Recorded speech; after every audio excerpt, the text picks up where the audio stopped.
Yeah, for later do it. Thank you.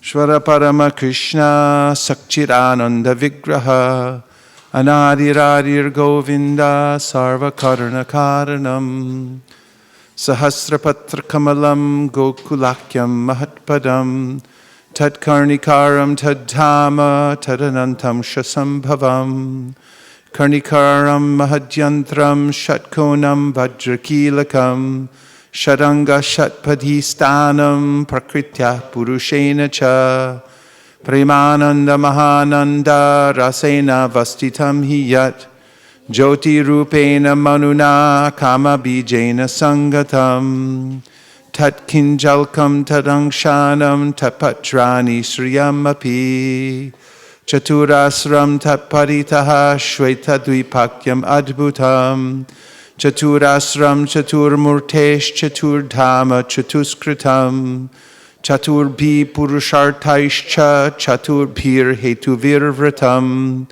Shular Dashabhiradandam Urdvadho Didvikshapi Ashtabhir Nidibhir Dushtam Ashtabhi Siddhibhistata Manurupaischa Dashabhir Dikpalai Paritovratam Shamar Gauraischa Raktaischa Shuklaischa Parshadarshabhahi Shobhitam Shaktibhistabhirad Bhuta Bisamantataha Evam Jyotirmayo Deva Sadananda Paratparaha Atmaramasya Tasyasti Prakrityana Samagamaha Mayaya Ramamanasya Naviyogastaya Saha Atmana Ramaya Reme Tyakvakalam Sushikshaya Niyati Sat Devi Tatpriya Tadvasham Tada Talingam Bhagavan Shambhur Jyoti Rupa Sanatanaha Ya Yoni Sapara Shakti Kamo Bijam Mahaddarehe Linga Yonyatmika Jata Ima Maheshwari Prajaha Shaktiman Purusha Soyam Linga Rupi Maheshwaraha Tasmin Avirabu Linge Mahavishnur Jagatpatihi Sahasra Shirsha Purusaha Sahasraksha Sahasrapad Sahasra Bahur Vishvatma Sahasramsha Sahasrasuhu Narayana Sabhagavan Apastasmat Sanatanad Avirasit Kararnarno Niti Sankarshanatmakaha Yoga Nidram Gatastasmin Sahasramsha Swayam Mahan Tadroma Bilajaleshu Bijam Sankarshanasya Cha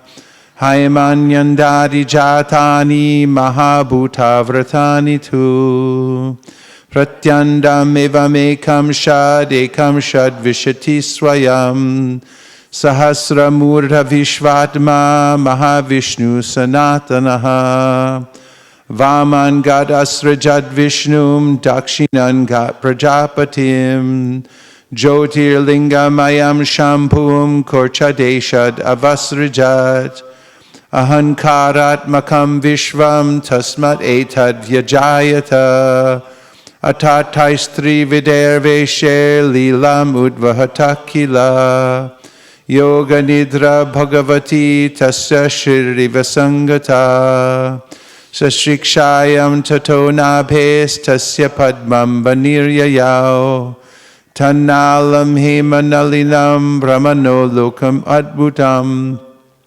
Tatvani Purva Rudhani Karanani Parasparam Samavaya Prayogacha Vibinani Pratak Pratak Chichachashajamano Ta Bhagavan Adi Purushaha Yojayan Mayaya Devo Yoga Nidram Akalpayat Yojayitva Tutanyeva Pravivesha Swayam Guham Guham Pravishte Tasmimstu Jivatma Pratibhudyate Sanityo Nitya Sambandha Prakritischa Paraivasa evam sarvatma sambandham dabhyam padmam harerabhut tatra brahmad bhavad bhuyash chaturvedi chaturmukha sanjato bhagavash chaktya tatkalam kilachoditaha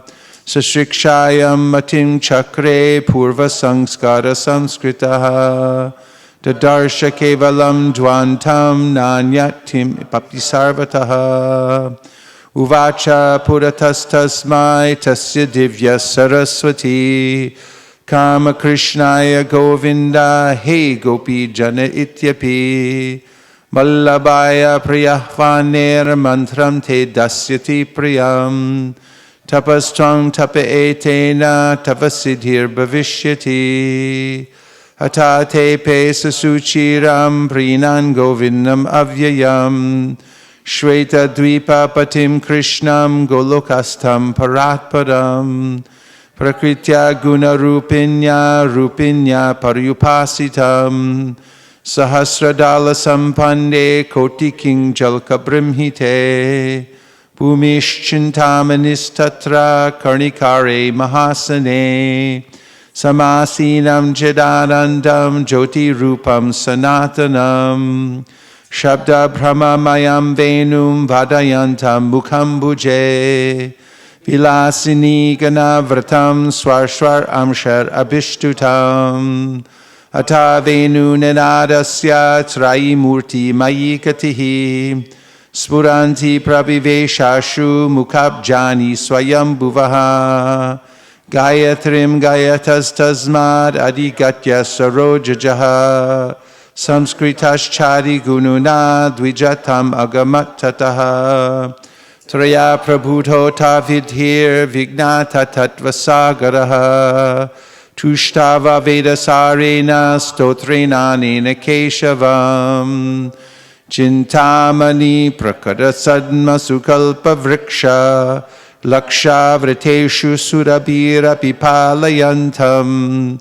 Lakshmi sahasra shata samrama sevyamanam Govindamari purusham tamaham bhajami Venum kwanantam aravindam dalayataksham Varhavatang samasitam buddhasundarangam Kandorpa koti kamaniya vishesha shobham Govindamari purusham tamaham bhajami Alola chandrakala sadvanamalya vamshi Ratnan gadam pranaya keli kalavilasam Shyamam tribangalalitam niyata prakasham Govindamari purusham tamaham bhajami Angani yassa sakalindriya vrittimanti Pashyanti panti kalayanti chiram jaganti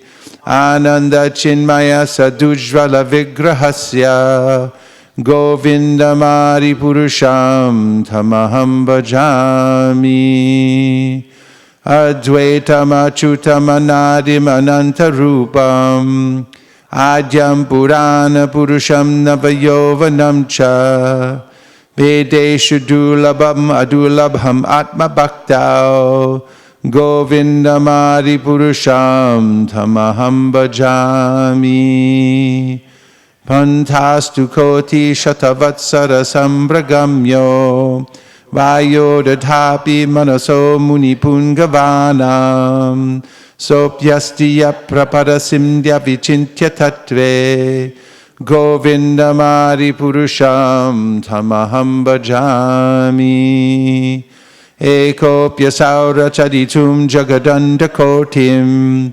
Yatshaktirasti jagadanda chayaya dantaha Andantarasta paramanu chayantarastham Govindamari purusham tamaham bhajami Yadbhava bhavitadiyo manujastataiva Samprapya rupa mahima sanayana bhushaha Suktaryameva nigama pratitaistuvanti Govindamari Purusham Tamaham Bhajami. Ananda Chinmaya Rasa Pratibhavitabis Tabhirya Eva Nijarupa Taya Kalabi Goloka Eva Nivasatya Kilatma Bhuto Govindamari Purusham Dhamaham Bhajami. Premanjana Chudita Bhakti Vilochanena Santak Sadaiva Hridayeshu Vilokayanti Yam Shama Sundaram Achintya Gunaswarupam Govindamari Purusham Tamaham Bhajami. Ramadi Muti Shukalani Amena Tishtan Nanavataram Akarod Bhuvaneshu Kintu Krishna Swayam Samababat Parama Pumanyo Govindamari Purusham Tamaham Bhajami. Yasya Prabha Prabhavato Jagadanda Koti Koti Shashesha Vusudhari Vibhuti Binnam Tad Brahma Nishkalam Anantam Ashesha Bhutam Govindamari Purusham Tamaham Bhajami. Maya Hiyasya Jagadanda Shatani Sute Traigunya Tad Vishaya Veda Vitaya Mana Sattva Valambi Padasatvam Vishuddha Sattvam Govindamari Purusham Dhamaham Bhajami.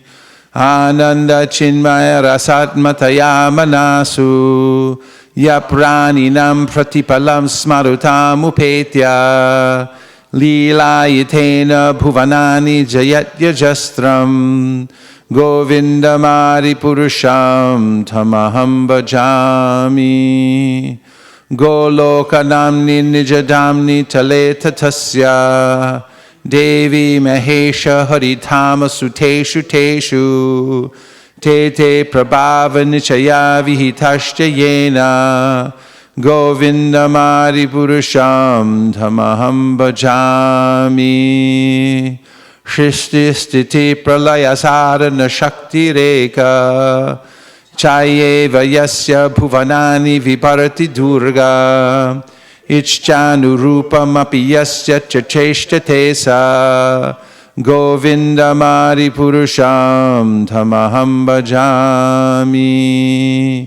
Shiram Yatad Vikara Vishesha Yoga Sanjayate Nahitatah Pratagasti Heto Yashambhutam Apitata Samupaiti Karyad Govindamari Purusham Tamaham Bhajami.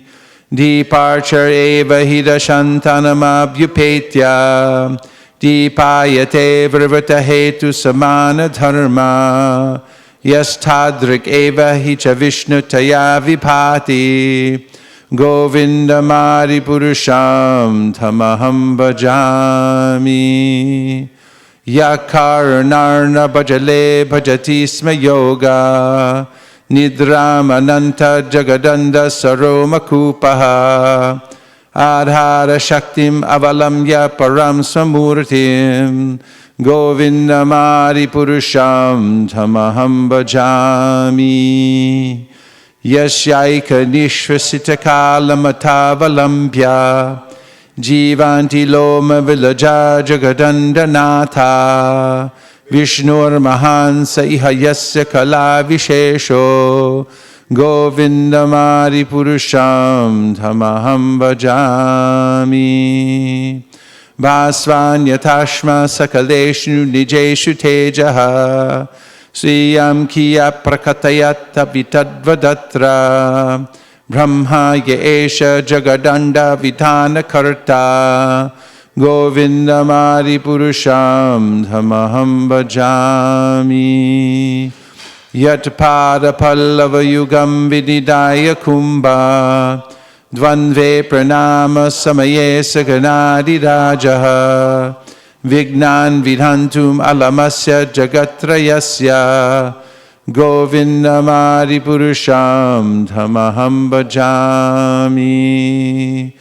Agnir Mahi Ganganam Amumuru Dishascha Kalastatatma Manasiti Jagatrayani Yasmad Bhavanti Vivavanti Vishanti Yangcha Govindamari Purusham Tamaham bhajami.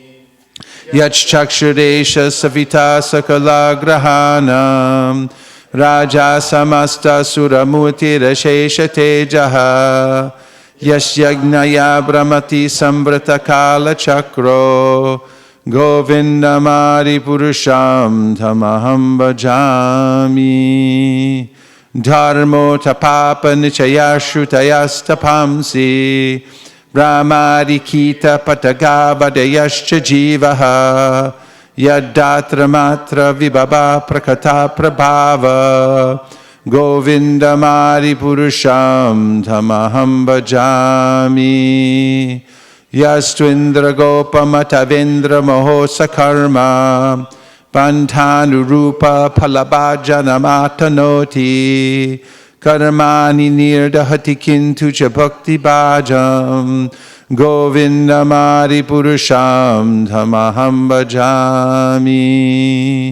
Yam krodha kama sahaja pranayadi piti Vatsalya moha guru gaurava sevya bhavai Sanchintya tassa sadrishim tanuma purete Govindamari purusham tamaham bhajami. Govindamari purusham tamaham bhajami. Sriya. Tell him I want to do the prayers of Kunti, see if he has that powerful.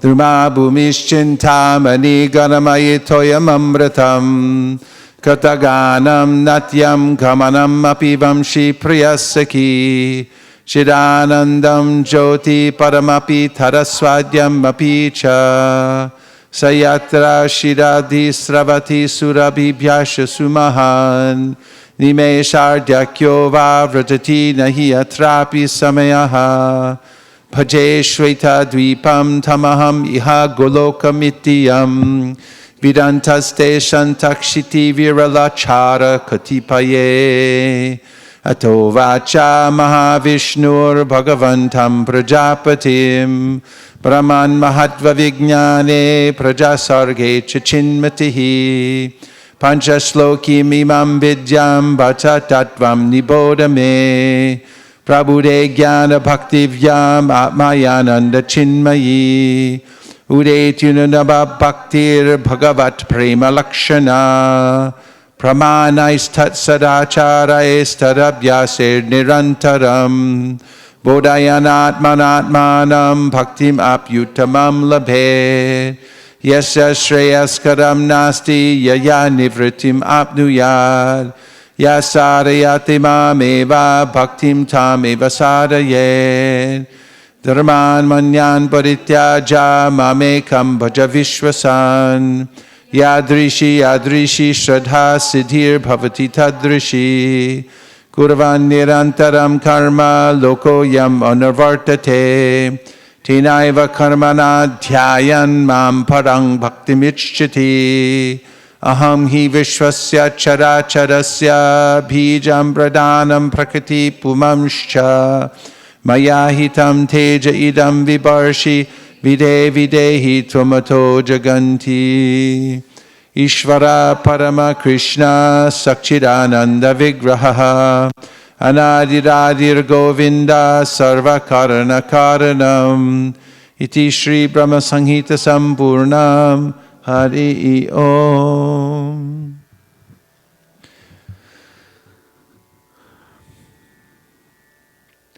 This daily medicine, repeating the Vedic literature every day. This is one of the austerities of speech also. But one who does this every day gets in the habit of doing the vital shastras, repeating the vital shastras over and over again will have an uncommon sense of detachment, knowledge, special mercy. And Prabhupada emphasizes this especially in the section of Gajendra Mokshan, where Gajendra would remembered prayers from his previous life. It doesn't go in vain. Whereas other kinds of sound vibrations, although they simply disturb the mind, they also stay in. So the process of surrender has to do with avoiding the tendency to listen to vibrations that are not spiritual, and to discipline one's mind and senses to repeat the Vedic literatures, listen to and hear until they become tasty. Is it possible to do the translations first?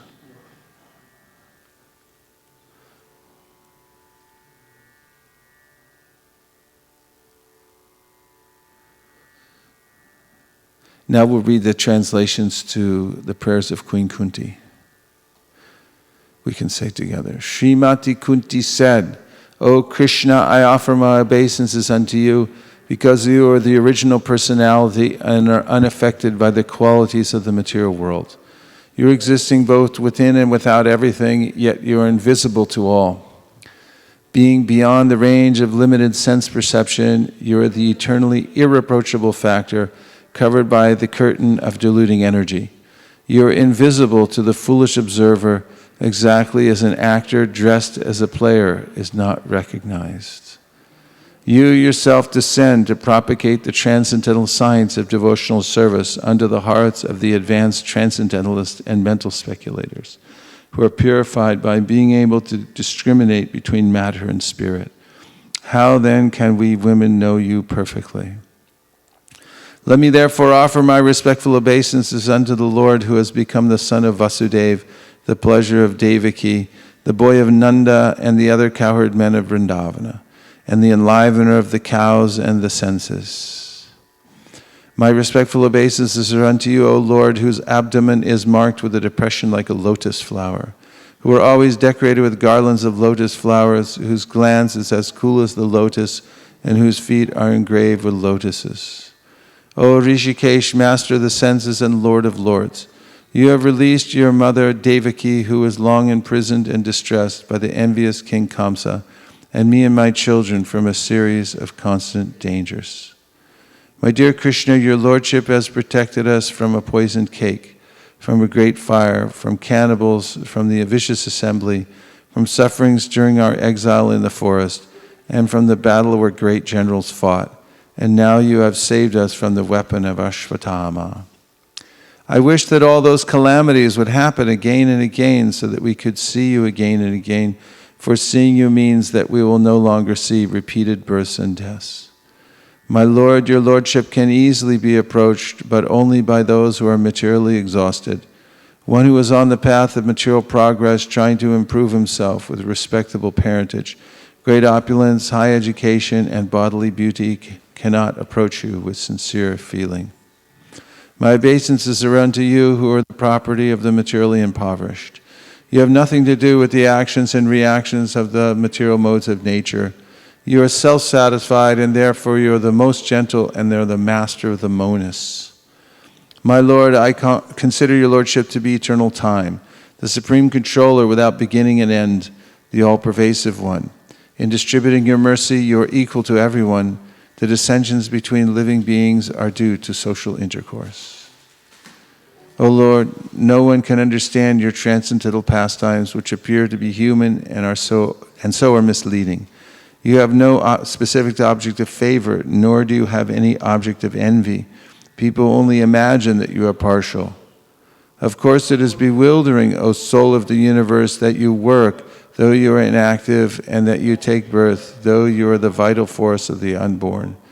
You yourself descend amongst animals, men, sages, and aquatics.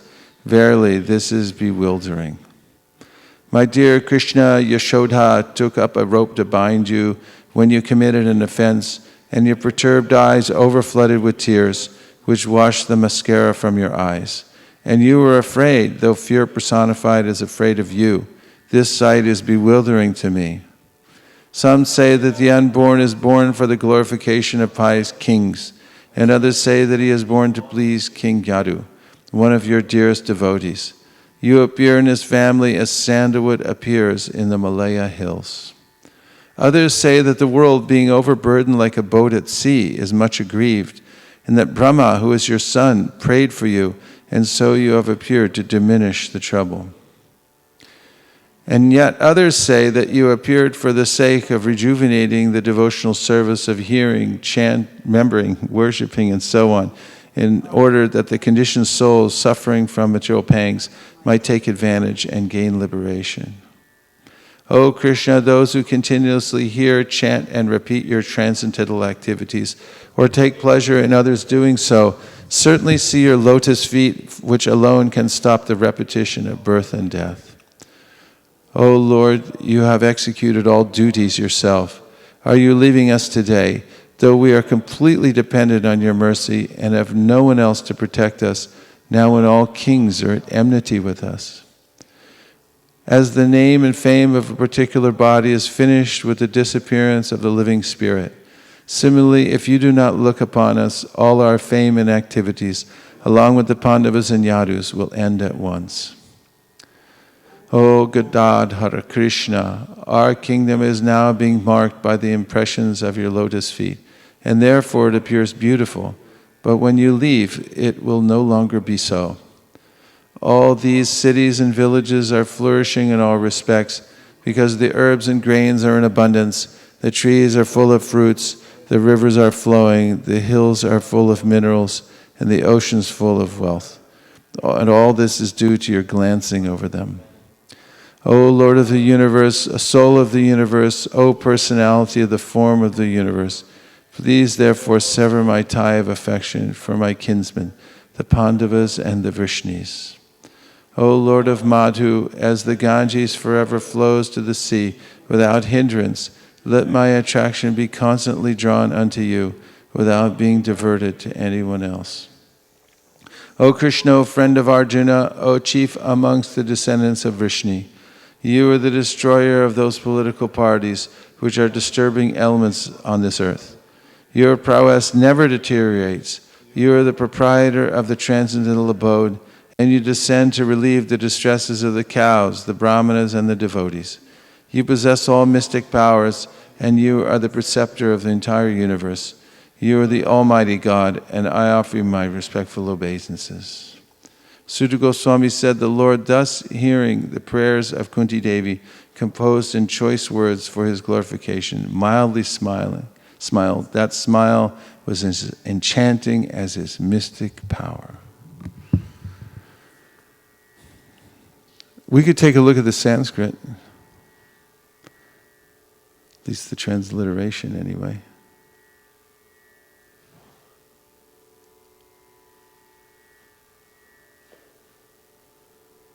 Kunti uvacha namaste purusham tvadyam ishvaram prakrite param alakshyam sarvabhutanam antarbahir avastitam Maya javani kachchanam agnadhokchajam avyayam nalakshase mudatrisha nato natya doroyata tata paramahamsanam muninam amalatmanam bhakti yoga vidhanartam katam pashimahi striyaha krishnaya vasudevaya devaki nandanaya cha Nanda Gopa Kumaraya Govindaya Namo Namaha Namak Pankajanabhaya Nama Pankajamaline Nama Pankajanetraya Namaste Pankajangraye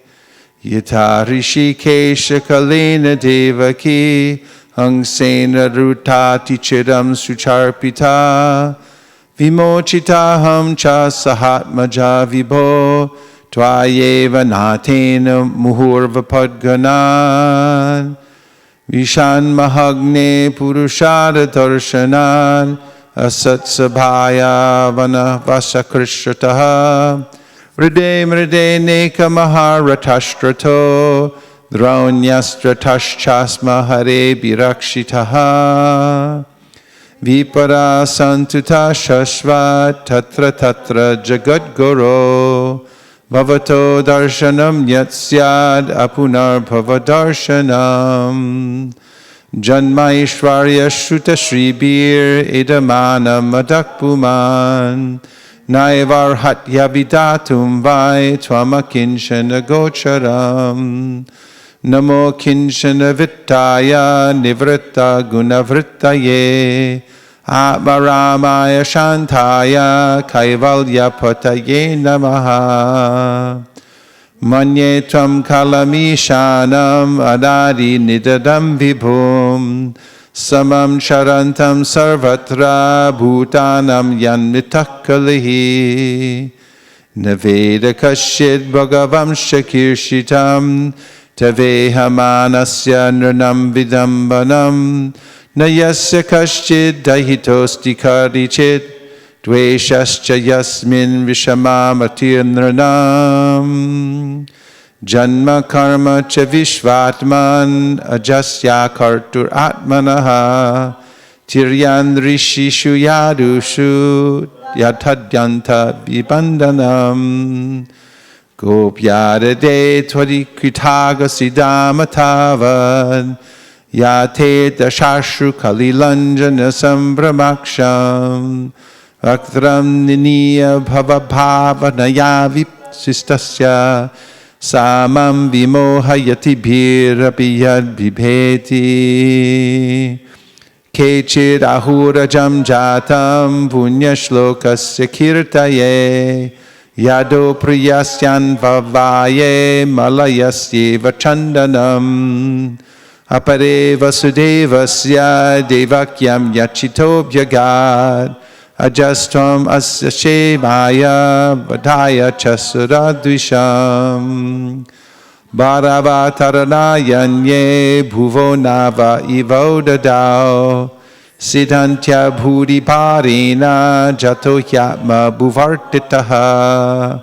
Bhavesmin klishyamananam avidya karma karma bihi. Shravana smaranarhani karishan itikechana. Shinvanti gayanti granantya bhikshnasaha. Smaranti nandanti tavehitam janaha. Taeva pashyantya vachadena tavakam. Bhava pravaho paramam padambujam. Apyadyanastram sakritehita prabho. Jihasasi swit surido nijivanaha. Esham chachanyad bhavatah padambujad. Parayanam rajasu yojitam hasam. Kevayam namarupabhyam yadubi sahapandavaha. Bhavato darshanam yarhi rishikanam iveshituhu. Neyam shobhishyate tatra yate danim gadadhara. Tvatpadar ankita pati swalakshana valakshitahe. Ime janapradas riddha supakaushwadi vaurudaha. Vanadri nadyadunvanto yedante tava vikshitahi. Yata vishvesha vishvatman vishvamurte swakeshu me. Sneha pasham imam chinti dhridham pandushu vrishnishu. Tvaiman anyarishaya matir madhu pate sakrid. Ratim udvahatadada gange vaugam udanvati. Shri Krishna Krishna Sakavrisha Vrishabhava Nidrug. Rajanya Vamsha Dahana Pavavarga Virya. Govinda Godvita Surati Haravatara. Yogeshwara Kiluguru Bhagavan Namaste. Sutuvacha Pritavitam Kalapradhe Pranutta Kilayo Yayaha. Mandam chahasa vaikundo mohayan iva mayaya. Kunti Devi ki jai. Om Jnana-timirandasya Jnananjana Shalakaya Chakshurunmidatam Yena Tasmai Shri Gurave Namaha. Nama Om Vishnu Padaya Krishna Preshtaya Bhutale Srimate Bhaktivedanta Swami Niti Namine. Namaste Saraswate Deve Gauravani Pracharine Nirvishesha Shunyavadi Paschatya Deshatarine. Jaya Shri Krishna Chaitanya Prabhu Nityananda Sri Advaita Gadadhara Shivasari Gaura Bhakta Vrinda. Hare Krishna Krishna Krishna Hare Hare Hare Rama Rama Rama Hare Hare. So wonderful to see you all today. Hare Krishna. And we welcome everyone who's joined us online this morning also. That it's such a blessing and an opulence to have the time to come together, to make the time to come together, to hear and chant, and just stay fully absorbed for the time period that we've allotted with no other distraction. Today, we'll begin a discussion about the process of deity worship. And in Chaitanya Mahaprabhu's teachings to Sanatana Goswami, he mentions 64 items of devotional service. And out of those 64, he says that 5 are particularly potent. And if you'll put that verse up on the screen, we can look at it. Bhagavat Shravan. So, in the list of 5, we have sadhu sangha, association with devotees. And we have the hearing of the Srimad Bhagavatam. Then there's the chanting of Hare Krishna, living in the holy Dham, and we have worshiping the deity. So Chaitanya Mahaprabhu, out of all the items of devotional service, took these 5. And he said that if one has even a little connection with these 5, even if he doesn't have faith in them, that the results will be remarkable. And particularly in our line of devotional service, guided, of course, we're Rupa Nugas, we're followers of Rupa Goswami, who is Rupa Manjari in the spiritual world.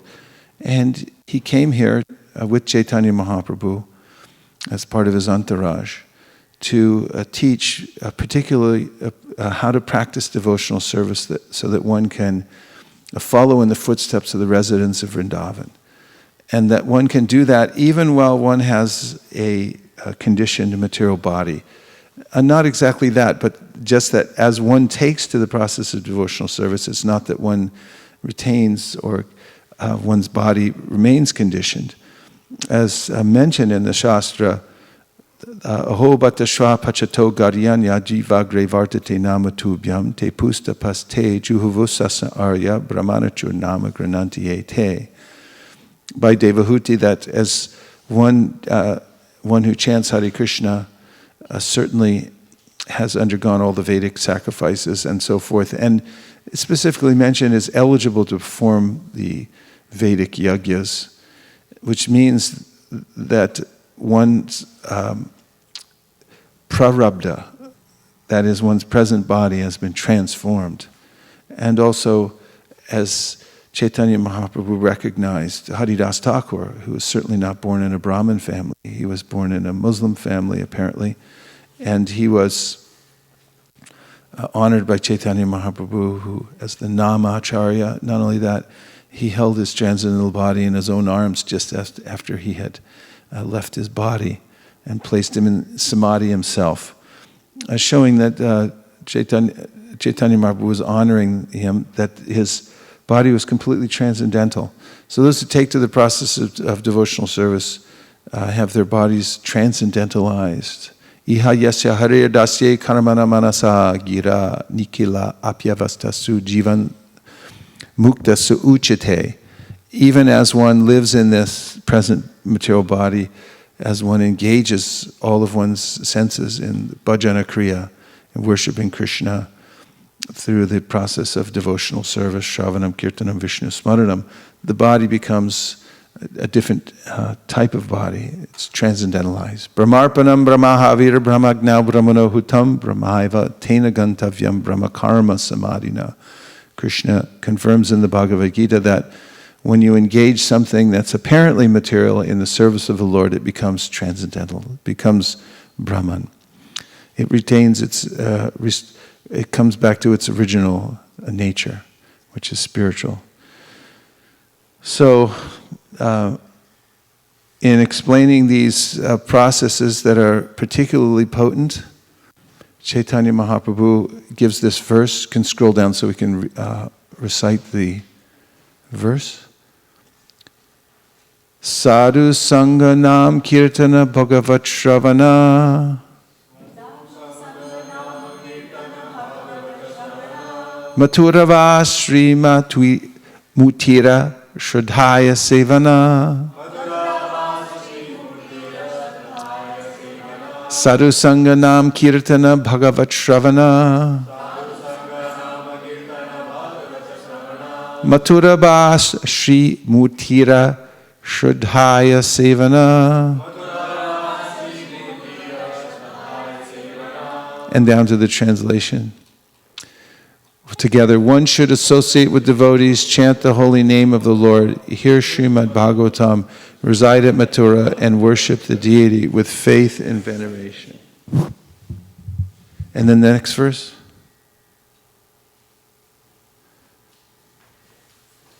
These 5 limbs of devotional service are the best of all. Even a slight performance of these 5 awakens love for Krishna. Purport? Srila Bhaktivinoda Thakur points out that there are 35 items up to the point of observing special vows in the month of Kartik. To these 35 items, another 4 are added, namely marking tilak on different parts of the body, writing the names of the Lord all over the body, accepting the deity's garland, and accepting Charnamrita. These 4 items are understood to be included by Kaviraj Goswami within Archana, worship of the deity. So we can see that there's more to deity worship, the process of Archana, than just doing Artik or something like that. It's a way of life, and we'll talk a little bit about that today. Although these items are not mentioned here, they should be added to the previous 35 items. Thus the total number becomes 39. To these 39 should be added 5 others. Association with the devotees, chanting the Hare Krishna Mahamantra, reading Srimad Bhagavatam regularly, residing in Mathura, the birthplace of Krishna, and worshipping the deity with great respect and veneration. The 39 items plus these 5 come to a total of 44. If we add the previous 20 items to these 44, the total number becomes 64. The 5 items mentioned above repeat previously mentioned items. In the Bhakti Rasamrita Sindhu, Srila Goswami states, Anghanam Panchakasyasya Purva Vilaktasya Cha Nikila Shraistya Bodhaya Punar Apyatra Shangshanam. The glorification of these 5 items, association with devotees, chanting the holy name and so on, is to make known the complete superiority of these 5 practices of devotional service. The 64 items of devotional service include all the activities of the body, mind, and senses. Thus, the 64 items engage one in devotional service in all respects. Next verse. With love and full faith, one should worship the lotus feet of the deity. Purport. This verse and the following 2 verses are found in the Bhakti Rasamrita Sindhu 1-90 through 92. So, pardon? Oh, you have that? Oh, okay. Did we get the Sarta Darshana yet? Good. Devotee. Okay, so pointing out that out of the 64 items, deity worship is particularly important. So let's talk a little bit about it. Actually, the process of Archana is a 24-hour absorption in a way of life. The modes of material nature will dictate to us how to act. The senses will demand their own kinds of gratification throughout the days, according to the conditioning we have from our previous association with various objects of the senses. It repeats. And we therefore need a way to regulate ourselves that will connect us to the Supreme Personality of Godhead. And rather than actually, someone may say, well, this is a very restrictive way of life. I just want to do whatever I want to do.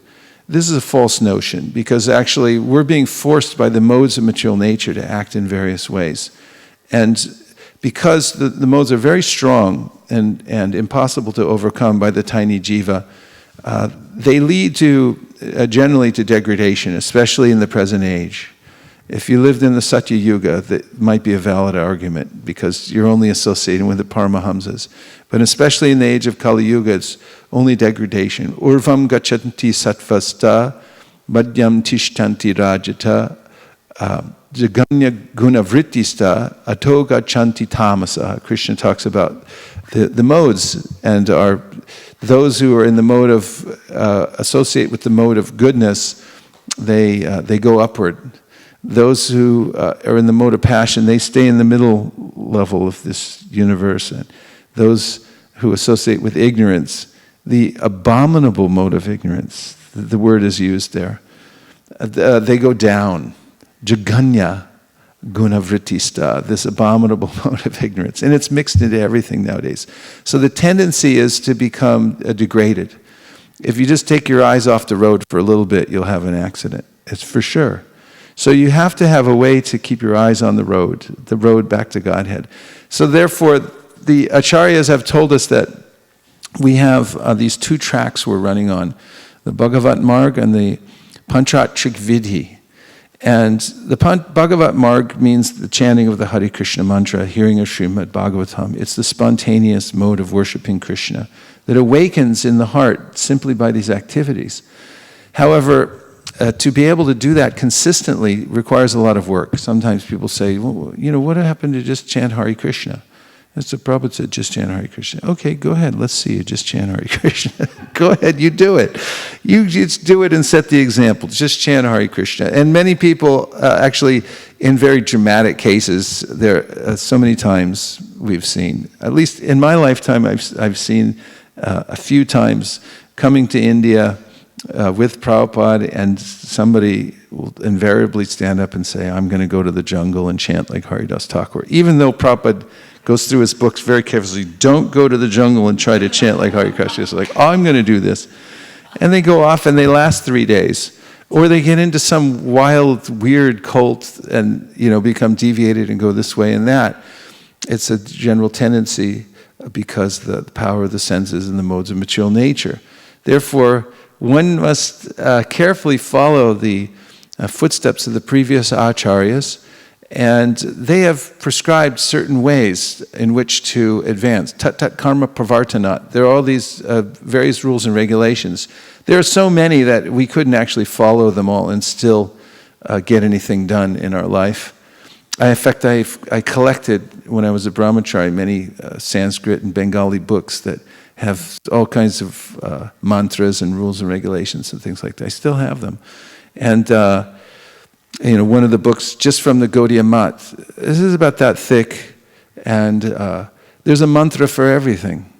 Mantra for combing your shika, there's a mantra for taking charnamrita, there's a mantra for standing up, for sitting down, for everything you do. This is actually, in one way, very beneficial when you do things deliberately and thinking about, okay, now I'm going to sit down. Like I like to say this mantra before I sit in my seat, because it's part of the puja process of purifying the seat and remembering you're being given a chance by Mother Earth to sit on her surface and so forth. But we can't follow all these things, and therefore the acharyas give us a portion of these regulations from these vidhis to follow that are suited for our particular time, place, and mentality. And they come out in various books called padhatis.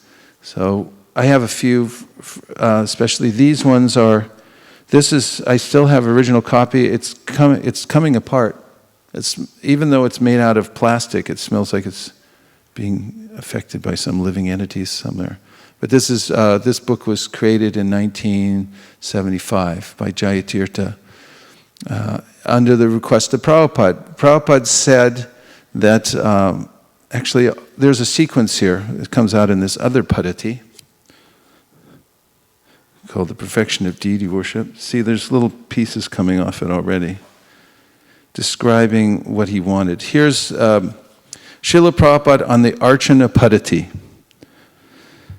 Letter to Nitai Das, 9th January 1976. My dear Nitai, please accept my blessings. Now, beginning from this year's Mayapur festival, the devotees will begin preparing for a Bhakti Shastri examination.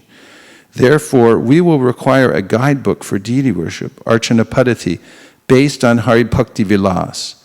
All brahmanas will be responsible to learn this book. I would like to have the manuscript ready as soon as possible, preferably by Gaura Purnima. Pradyumna began this, but I do not know what he has done with his work. The interesting thing Prabhupada mentioned, I don't know what he has done with his work. So many projects we all do, right, in devotional service, and it's hard to keep track of them all at once. And you can see Prabhupada in this mode of spreading the Krishna consciousness movement was building a framework. He wanted a lot of these standards in place, and he'd tell somebody to do something, and then he'd go back to his other work, and then a year later, where is it? Oh, he gave it to such and such, or he didn't do it, or whatever it was. That's interesting. But also, in this, you can see that Prabhupada wanted for ISKCON a padati that would be from the Hari Bhakti Vilas. Now, if you try to follow the Hari Bhakti Vilas, you'll be here all day. You will be here all day. Just making an offering will take you a lot longer. So you'll see his instructions as they go forward. Letter to Tushta Krishna Swami, 9th January 1976. My dear Tushta Krishna Maharaj, please accept my blessings. And that's nothing wrong with being here all day. I mean, that's what pujaris do. Pujaris stay all day and they attend the form of the Lord. And it's actually a full absorption. It's a very blissful service. Please accept my blessings. Bhakti Shastri, Bhakti Vaibhav, Bhakti Vedanta, and Bhakti Sarvabhauma, all our brahmanas and anyone wanting to become a brahmana will have to sit for examination once a year at Mayapur. They will be expected to know Bhagavad Gita, Nectar of Devotion, Nectar of Instruction, Sri Ishopanishad, a book soon to be published on deity worship, as well as the small paperbacks. If they pass the examination, they will be awarded Bhakti Shastri certificate. Sannyasis will be asked to sit for the Bhakti Vaibhav examination, which will include the first 6 cantos of the Srimad Bhagavatam. So again, he refers to this book on deity worship. Then letter to Akshayananda Swami, President Krishna Balaram Mandir, 13th January 1976. Hi Srivas. Hare Krishna. My dear Akshayananda Maharaj, please accept my blessings. What are the Bengali dramas that Nitai is working on? He should work on Archana Padati, not divert his attention here and there. He should make Hari Bhakti Vilas into a shortcut, not more than 20 pages. He can consult Nrsinga Balaba Goswami for help on this matter. This should be his first consideration now. So again, Prabhupada urgently requesting in January 1976, twice, and then, it's all in January 1976, on the 9th and the 13th. Then on the 24th January, he writes to Nitai, my dear Nitai, please accept my blessings. I beg to thank you for your letter dated 13th January 1976. Please continue work on the Archana Padati. Finish it. We are not sure that Pradyumna will come in time. Room conversation with Tamal Krishna Goswami, 11th April 1977. Tamal Krishna Goswami, the deity worship book will be printed by Jayatirtha Das without BBT funds. This is that book. I forgot the Sanskrit name, Srila Prabhupada. Srila Prabhupada, Hari Bhakti Vilas. Tamal Krishna Goswami, Hari Bhakti Vilas. So Jayatirtha wants to print it on his own, means he doesn't want to take BBT funds. So the trustees felt that this was very good, since funds were scarce. He does a nice printing. He said that he would take responsibility for printing and distributing it. Because it is a very limited edition, it's not going to be sold to the common people, just to devotees. Srila Prabhupada, no, few copies. Tamal Krishna Goswami, yes. So this is in the introduction, Hare Krishna. This is in the introduction to the Padati written by Gaura Prabhu. And it gives you a little history, just a brief history, but very clear, that Prabhupada wanted Padati. Now in the beginning of ISKCON, devotees sort of did the best they could. And if you'd go to any temple, they have various standards. There wasn't a lot of information going around. And Prabhupada did the best he could to train devotees. There was some early books created, an ISKCON handbook back in 1969. It had quite a few mistakes, like how to perform Achman in your left hand and things like that instead of your right hand. And that's why Prabhupada, he wanted a standardized system of deity worship because it's very important. And he said it should be from the Hari Bhakti Vilas. So this is the first book that came out. And it is condensed. It's not 20 pages, I must say. That's a really tall order to come up with a 20-page book. Anyway, they put everything in it that one would need to know. And they got this book really from the Padati used in the Gaudiya Math that was produced under the direction of Srila Bhaktisiddhanta Saraswati Thakur, and then condensed it even more into this particular book that tells how to offer an artik, how to offer bhoga, how to stay clean, and so forth. Yeah.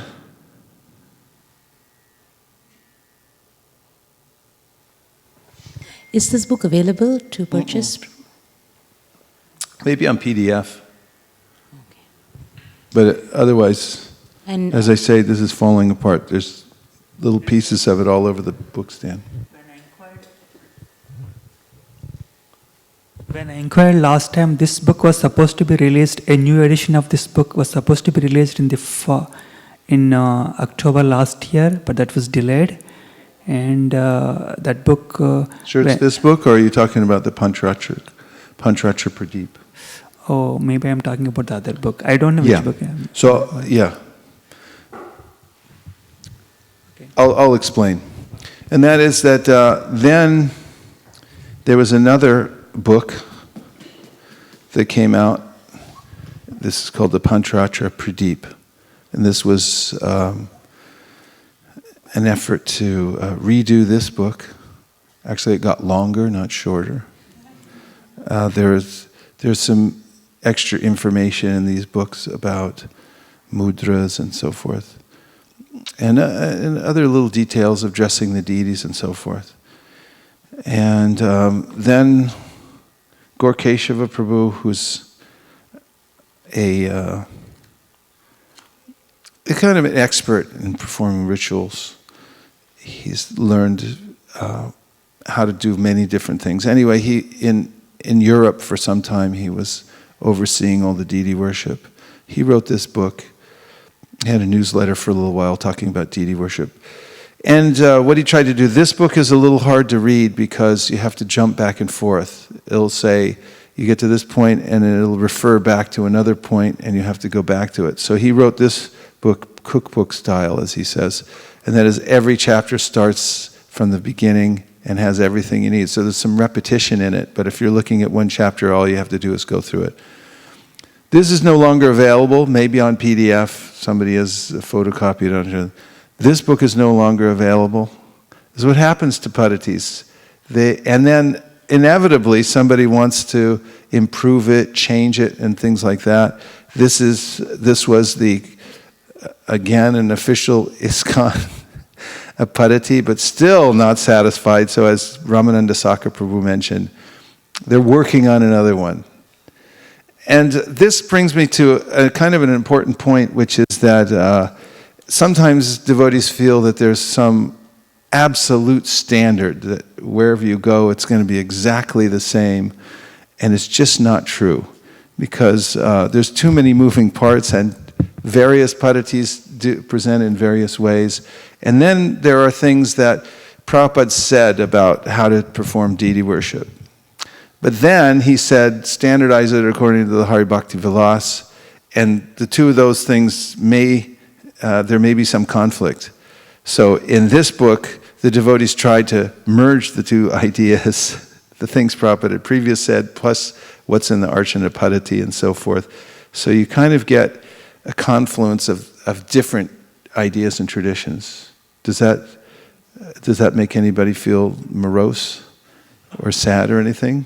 I hope not, because it's just the way it is. In fact, I was riding with the deity worship minister in Navadvip one day on a rickshaw, and I was badgering him literally to answer some questions about procedure. Over and over again, I was asking him, was it this way or is it that way? Because it says two different things in two different places. And he finally turned to me, couldn't take anymore, and said, it doesn't matter. I said, okay, so you said it doesn't matter, right? Can I get that on the record? He said, it doesn't matter. You do it the way you want. So just as a preamble, there are a lot of different kinds of instructions. So basically, you can learn the procedures and principles, and 90% will be the same, but there are going to be some slight variations. So don't freak out that somebody's doing it wrong or something like that. They may have learned that detail from their spiritual master, or at the temple they were attending. They have a particular procedure, they do it in that way. Coming back to the basics in deity worship, which are the most important, and there's a tendency for people to get into deity worship and then want to go into all these details because they think it's cool to do different mudras and stuff like that. But the main things that Prabhupada emphasized were cleanliness and punctuality. And this cleanliness cannot be overemphasized. When you go to a temple, you can tell by looking in their deity department the quality of the worship by how shiny are the silver Achman cups. For instance, I was just in Chicago when we were doing the Tulsi puja. I was going around Tulsi, and I looked, and the two Achman cups practically blinded me because they were so shiny. And I looked, and I said, wow. And I pointed to the pujari, I just noticed the pujari, and I said, yeah, that's shiny. And he said, yeah, I know. So also, I was in the Bhakti Center, and they have a couple new pujaris from Chaupati there that are doing the full-time puja for Sri Sri Radha Murlidhar. Beautiful deities, just stunning. And I just know they use copper, which is the #1 best metal to use in deity worship. And so shiny. I could see it from the back of the temple room, how shiny was the copper. So we may quibble over this detail and that detail, but there's one thing that you can't quibble about, and that is that it's important to keep everything absolutely clean. You say, oh, that's good enough. Nope, not good enough. When it comes to deity worship, nothing's good enough when it comes to cleanliness. And there's a story in the Chaitanya Charitamrita about Raghava Pandit, who would go out of his way to bring mangoes for his deity. And he would send his servant further and further away to other villages to get the best mangoes. And one day, after doing so much research, getting the mangoes, he came back with the load of mangoes that Raghava Pandit was going to offer to the deities. And then his servant had his hand on the top of the door. And then he was just kind of holding it as he was talking, and then he touched the mangoes. And Raghava Pandit said, you touch the door, people's foot dust goes up, touches the door. Now you touch that, now you touch the mangoes. He said, throw them away. Throw them away. Throw them over the wall and go get new ones. After he was gone all day getting these mangoes. And so Prabhupada's purport comments from Srila Bhaktisiddhanta Saraswati Thakur, this is not some kind of compulsive disorder. Some people have this, compulsive disorder. They can't stop washing their hands or something like that. He said, it's not that. This is a kind of very deep devotion. And those who are advancing in the process of devotional service and are performing deity worship will be very much aware of all the little things that they're doing and being very careful. And this is part of the refinement of the gross and subtle body that takes place when one comes in contact with Krishna through the process of archana, that one becomes aware of one's cleanliness and level of cleanliness. So in personal hygiene, it's extremely important to have a regimen that one keeps one's personal effects clean, the cloth that one wears as clean as possible. I mean, in Kali Yuga, it's very difficult. I see in Laguna Beach, California, Tukaram Prabhu, it requires the pujaris who are coming from home that they have to cover the seat of their car. They come out with clean cloth. If they're getting in their car, they have to put a clean sheet, cotton sheet, on their seat before they drive to the temple and then get out. Someone may say this is fanatical, but think about it. I mean, people jump in that all the time in the car, and you're sitting on the seat. It's probably leather anyway. You know, most of the seats are leather these days, and so forth. So, being aware of the fact of keeping oneself clean, especially when coming to touch the deity, or to even be in front of the deity, one should wear clean cloth and stay clean. One's personal hygiene is very important. Nails should be, as an example, kept short, not long. When they get long, then when you're touching the deity's paraphernalia, when you're touching water and things like that, the nails will touch the water. If you touch your nails to water that you're using in deity worship, it's contaminated. You can't test the temperature of something and put your finger in like that, because then once you touch it with your nails, then it's contaminated. You have to start over again, get new water. And so you should, also, your nails should be immaculately clean. Take a quick look. No dirt in your nails. They should be kept short and clean. Pujaris have to have these kinds of standards, regularly for the personal hygiene in their body, because they're coming before the Lord. And this keeps one in the mode of sattva gun, staying clean like this all the time. And one of the reasons mentioned by Jiva Goswami and other acharyas for the Pancharatrik Vidhi and Bhagavat Marg to be performed together, in fact, it's a necessity. Even though in the Chaitanya Charitamrita it is said that the holy name doesn't wait for the Pancharatrik initiation, but then the Goswami said, but you have to have it, otherwise you can't remain in a pure enough state to go on chanting Hare Krishna. You'll be bogged down by the modes of passion and ignorance if you let yourself go. That's a good term. I mean, it's a bad thing to do, but it's a term, let yourself go. Saying, they let themselves go. Don't let yourself go. This Pancharatrik Vidhi means that you always have to keep yourself in top form. Where the living space that you're in, don't just let it go. The way you keep your personal hygiene, don't let it go. So this is one thing, is cleanliness. And there's a lot to this cleanliness.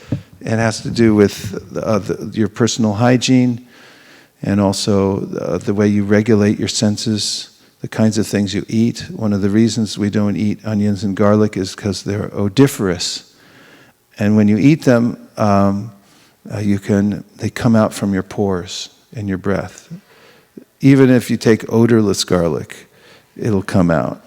And when you go before the deity, then the deity will be subjected to you breathing all over him, and just walking through Pujari room is objectionable.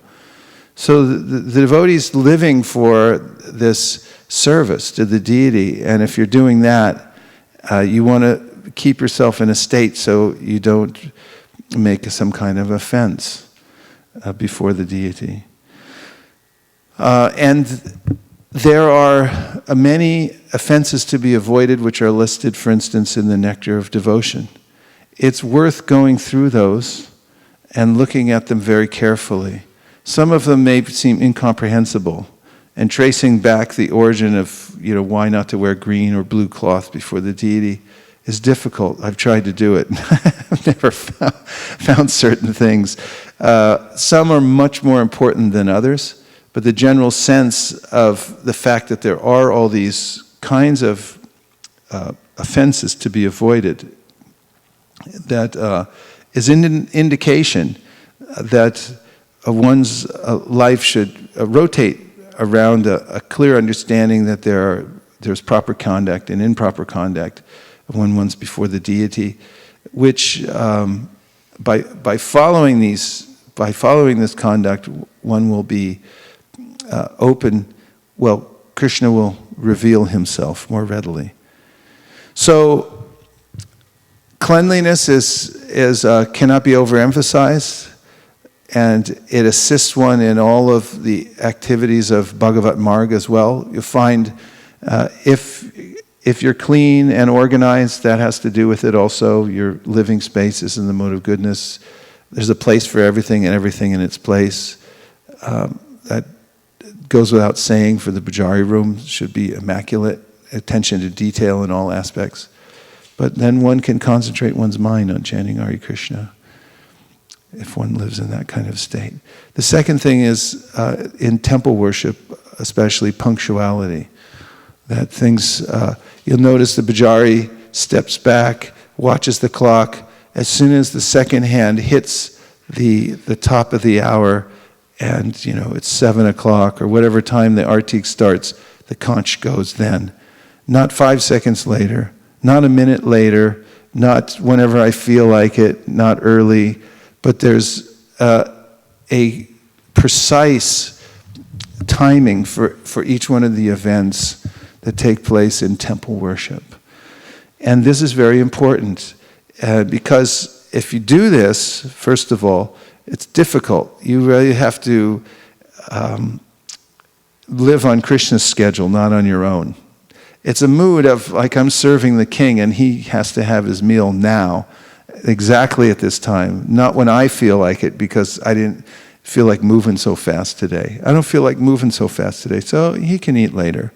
That's not archan, that's something else. And that's also not spontaneous devotional service. Don't try to pull that one either. I've heard that before. Artik's an hour late, and it's like, yeah, this is spontaneous. It's not spontaneous, it's actually an offense. So you have to go according to this regulation of being extremely clean, and it's also not spontaneous to wear whatever you want, because Krishna will understand we're on a first name basis, and things like that. This is not the mood. We're worshiping actually Radha Krishna in the mood of Lakshmi Narayan. Otherwise, there's no vidhi. There's no rules and regulations in worshiping Radha Krishna. But one should not artificially try to enter that. This is the whole point of the Hari Bhakti Vilas. Chaitanya Mahaprabhu instructed Sanatana Goswami, write all these so that devotees will know how to do all these things properly and follow the regulations, because we start with this sadhana bhakti and the vidhi bhakti, following the rules, and then gradually one will develop a taste and come to the position of a spontaneous devotional service. However, we should note that even in that advanced stage, one may follow the spontaneous mode of worshiping Krishna within one's heart. Externally, one still goes on worshiping the Lord through the vidhi and follows these rules and regulations. So these two things are of paramount importance, of cleanliness and punctuality. So any questions about cleanliness or punctuality? Yes.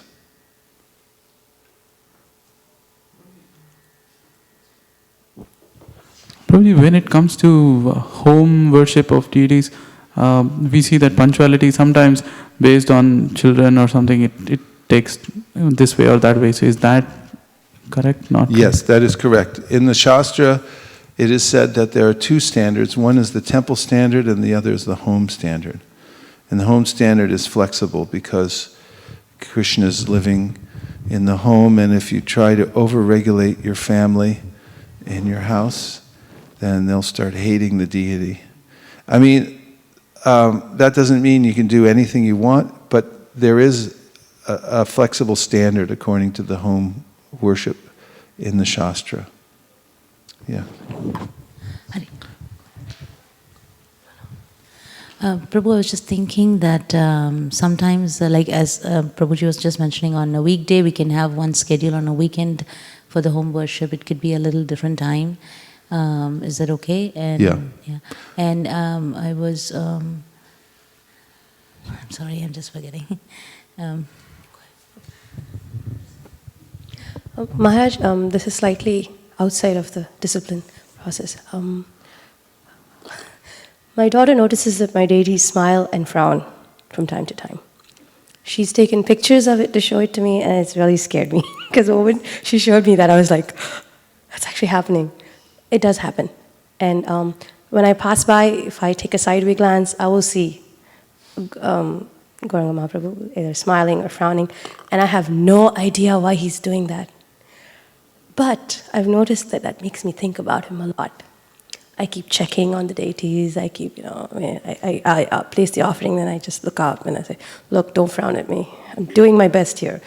But the deeper understanding that I want to get from this is, first of all, is it my own illusion? Or is it actually happening? Second thing is, I feel like when the deities came home, we didn't have any proper process of installing them or putting them. They came and they stayed with me. And somebody told me when I was telling them that, I'm not ready for this. I don't have the qualifications to do deity worship. And they said, the deities have come to you. You did not go find them and bring them. So there must be some reason they came to you. And if they've come to you, you do your best and you keep them the best you can. So, is there a deeper attachment that develops with the deity and you over time? Initially they were only deities; they were just sitting there. And now I feel like if someone had asked me earlier to hand them over, I would have thought it's the best thing to do because I'm not regulated enough to keep them. But now, if you ask me to give them, it's like my tulsi. I would rather not. I'd rather sell you my house and give you my deities. So, what is that develops between the person and the deity? Even if we're not exactly in the Pancharatric Vidhi, that is something that grows with this interaction. Can you explain that to me? And also this thing of why is he frowning? Should I worry about it? Or, do I just do my best and pray? Well, Krishna's all attractive, and when he appears in the he appears in the archa form, he is actually personally present, and therefore it's natural for us to be attracted. I'm attracted to all the varieties of this world, especially the forms in this world, out of illusion and influenced by the modes of material nature. But the form of the Lord and the deity is actually Krishna himself, and it is the original and natural attraction that the living entity has. So it isn't something artificial, but we want to have the Lord's form in our mind's eye and to see it, and we want that kind of interaction with a person who's Krishna. And so Krishna from within the heart helps to, as we serve the deity and we place the deity in our home, cleanse our heart and increase our attachment, especially through service. Atashri Krishna namani na bhaved grayam indraye seva mukhihi jivado swayam eva spuratyada. If one performs service, especially beginning with the tongue, then Krishna will reveal himself. And one of the ways he reveals himself to the devotees is through the deity, like he did for Madhavendra Puri, who had a dream about Krishna, and Krishna sent him in the bushes, and then he went and found the deity and brought him out. And then the deity charmed everybody in the whole village, and for many miles around, people came and served the deity. And then he interacted with him in many ways. As far as personal interaction with the deity, this is in the Shastra. The deity can talk, he can have interactions. In general, we should be conservative about, we may experience something and say, I feel something. Generally, when Krishna reveals himself in some ways, these things should be kept secret. You brought this up and it's a good thing. I'm not getting on, saying bad for that. But in general, we should be very conservative about revealing any of these kind of intimate feelings we have. Whether we're sure about whether it was something real or not, we should leave it for rumination within our own mind and heart. In fact, it says in the Brihat Bhagavatamrita that when one has a revelation of Krishna, one shouldn't reveal it even to one's own mind. Because the mind might... Because the false ego can appropriate anything, and also because people who go around revealing their intimate realizations all the time publicly become very annoying to everyone. So I had this dream, I had this thing, and it's like, maybe you did, maybe you didn't, but you don't need to broadcast it all the time. What comes out in those who are actually having these kinds of realization is very steady service. Mother Nidra has done Mangalartik every day for the last 30 years or something like that in Denver, every day. And so she doesn't have to say anything. Are you seeing Krishna?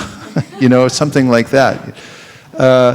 She's seeing Krishna one way or the other, because otherwise she wouldn't be waking up in the sub-zero weather every day in the winter in Denver and coming and doing the artiks. It comes out in our steadiness, these kinds of things.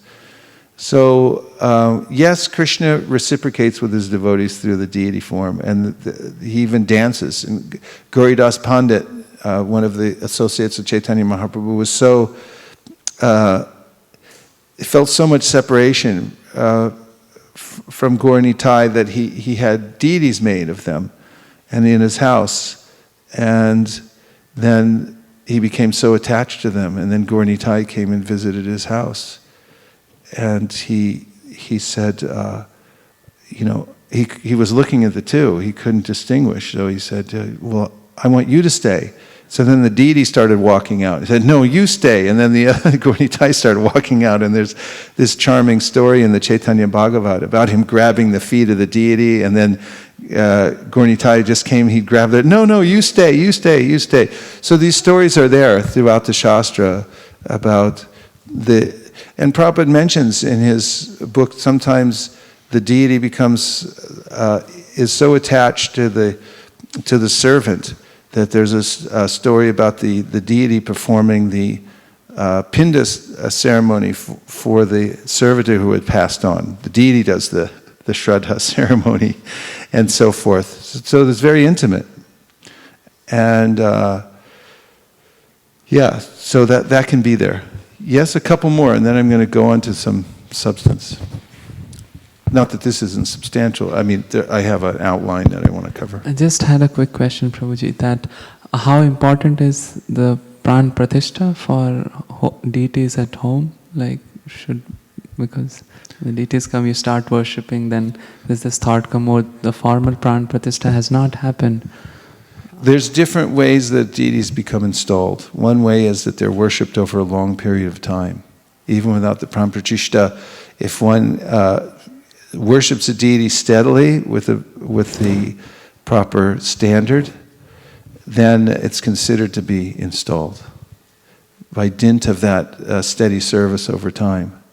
On the other hand, one may do an elaborate installation ceremony and then not be serious about worshiping the deity. You can hire somebody to come and do it. There's Brahmins that'll do all kinds of stuff. I've seen some really fancy installation ceremonies with gold wire and, it's like, where does that go? You attach it here, and it's like really complicated.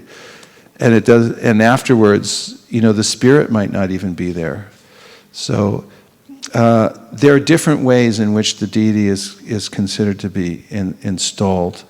The most important is the what comes from the heart of the servitor, because actually the deity is an external manifestation of what's in the heart of a pure devotee. Bhavadvita bhagavatas tirta bhuta swayam vibho tirta kurvanti tirtani swantak stena gadabrita. So the pure devotee reveals the Dham. Otherwise, if the Goswamis hadn't gone to Vrindavan, who would have known?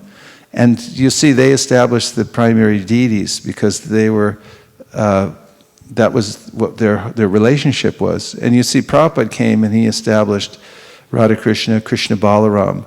Otherwise, nobody would have really seen Krishna Balaram. There's no real Radha Krishna worship going on in America, with to speak of Krishna Balaram worship anywhere, until Prabhupada became revealed, because that's his bhava, that's what in his heart. And when a devotee asked the deity, could you please stay here? Like Prabhupada was in Australia and there were no qualified devotees to worship the deity, and Prabhupada, he knew I might not come back here. Australia is a long way away if you've ever flown there. And he prayed to Krishna, I'm leaving you with unqualified people, please don't mind. And then he told the devotees, become qualified really fast, please, and don't make offenses and so forth. But it was Prabhupada's prayer, that's the real establishment of the deity. It's what's in the heart of the devotee that reveals the Dham. And we say this song and these prayers, Nikunjayuno, Ratikeli Siddhya. A wonderful realization I heard from Jai Keshava Prabhu a few years ago when we were in Govardhan. He was realizing how this Nikunj, the Krishna is being worshipped in the Kunj, And so with this prayer, he was saying, Prabhupada went over and he started all these little kunjas everywhere. Because every place you go, he's like, here's a little kunj. And Radha and Krishna are being worshipped here. And this is what comes out from the heart of the pure devotee. Srivas Prabhu? Prabhuji, earlier you were mentioning for the Bhakti Shastri, we should also have, and Prabhupada recommended the deity worship class. Is that something? Yeah, we could do. I mean, he wanted it, and it's really important. We had established a long time ago here the kitchen standards. Did anybody take that? Was anybody here for that? 1, 2, 3, 4? Yeah, it was an interesting situation. We had our little place over there. We had 1 or 2 brahmanas. No one was thinking about initiation, and lots of people wanted to cook. So we started this course to educate devotees simultaneously about the standards for cooking. And by the way, Prabhupada was saying only twice initiated Brahmins can cook, which a lot of times causes, a revolution and bloodshed in any temple where there's a lot of Indians cooking, especially Matajis who've been cooking from the time they were knee-high to their mother. And then, they're like, you're telling me I can't cook for Krishna? I got to be second initiated. It's a big thing in ISKCON. So we started this whole thing, and it was very beneficial. Yeah. Just to add to the picture you were saying, and with a rolling pin in their hand, I don't think we would. Rolling pin in their hand. But it went quite well. We'd like to welcome the 90 people who are joined us online this morning. That's an algorithm we use to figure out how many are on. So yes. Probably we can think about it at this point of having. I just wanted to see more of your thoughts. Yeah, definitely we can do that. It should at least start with the basics. Cleanliness, punctuality, and a few other things that I'm going to talk about today. We could put it together. And also about, we already have this cooking standard thing which can be used, which is well thought out and put together and so forth. It's important. It gives a sense of, actually is very beneficial for everybody. We study on one side the Shastra, but then in this Panchratrik Vidhi, you actually get to enact what's in the Shastra and approach the personal form of Krishna by cooking for him. And even if you don't have brahminical initiation and are not going on the altar yet, there's a way in which to conduct oneself within the temple so that it brings one closer to Krishna. So those things are important. So if there was nothing else, I'm going to move on with a few other things. Yeah. So, bring to your attention that in the 11th canto of the Srimad Bhagavatam, part 2, chapter 27, Lord Krishna's instructions on the process of deity worship. I'm not going to read it now because it's rather extensive and it'll take up most of the time. But as homework, actually go home and read this chapter. It's 55 verses. 11:27, and read the whole chapter. And you'll see there that Krishna himself is teaching the process of deity worship to Uddhava. So this is the basis of the vidhi, and this will give you, when you read this chapter, really a nice sense of how important it is that Krishna is personally speaking it, and you'll be empowered, just by hearing this chapter. So, can everyone do that homework? Yes. Okay, so do that. That's really nice. You can read that chapter, and then I'll just say something briefly about deity worship before taking second initiation, and that is that pre-initiates can worship the deity at home, but without using the Pancharatric mantras. So you find that in the deity worship books that the mantras are important. They're what are called the Bij mantras. And they're used to worship the deity. For instance, when you offer something to the spiritual master, you're saying, Aing Gurave Namaha. So Aing is the seed mantra, the Bij mantra, that goes along with offering to the spiritual master. And then there are others for worshipping the other deities, like Kling is another seed mantra. And these mantras one receives at second initiation. So when we describe the process of initiation, we do so based on the traditional system, and it's enumerated by Bhaktivinoda Thakur in his essay Pancha Samskar. And just briefly, it means that in the beginning there's tapa, which means one begins to write the names of the Lord on one's body. And in some of the sampradayas, there's a branding of the conch and the lotus and so forth. And then, or the chakra.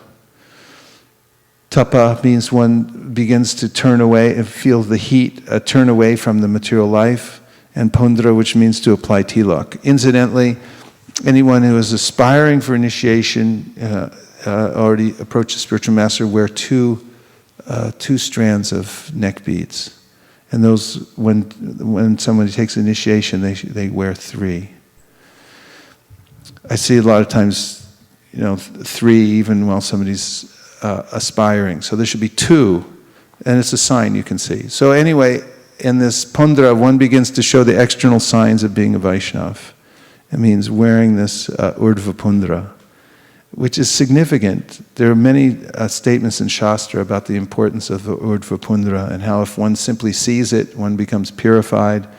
And the act of putting on urdhva pundra and walking around, displaying the external signs of a Vaishnava, is also significant. You'll find that people interact with you differently, and you think about interacting with people differently when you're showing that you're a Vaishnava.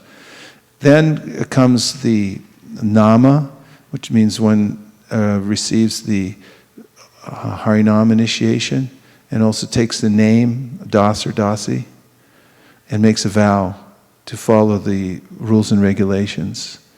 The 4 regulative principles. Wait, what are they?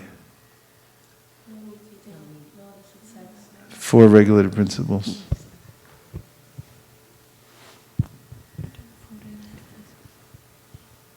No meat eating, no illicit sex, no chant 16 rounds. There's 2 more regulative principles. And no gambling. No gambling and? No intoxication. Very good. So you take these vows and then chant a minimum number of rounds, and then after that, doing that steadily, and Prabhupada also emphasized the importance of taking Bhakti Shastri before what we call second initiation, which is actually the Diksha, receiving the Diksha mantras.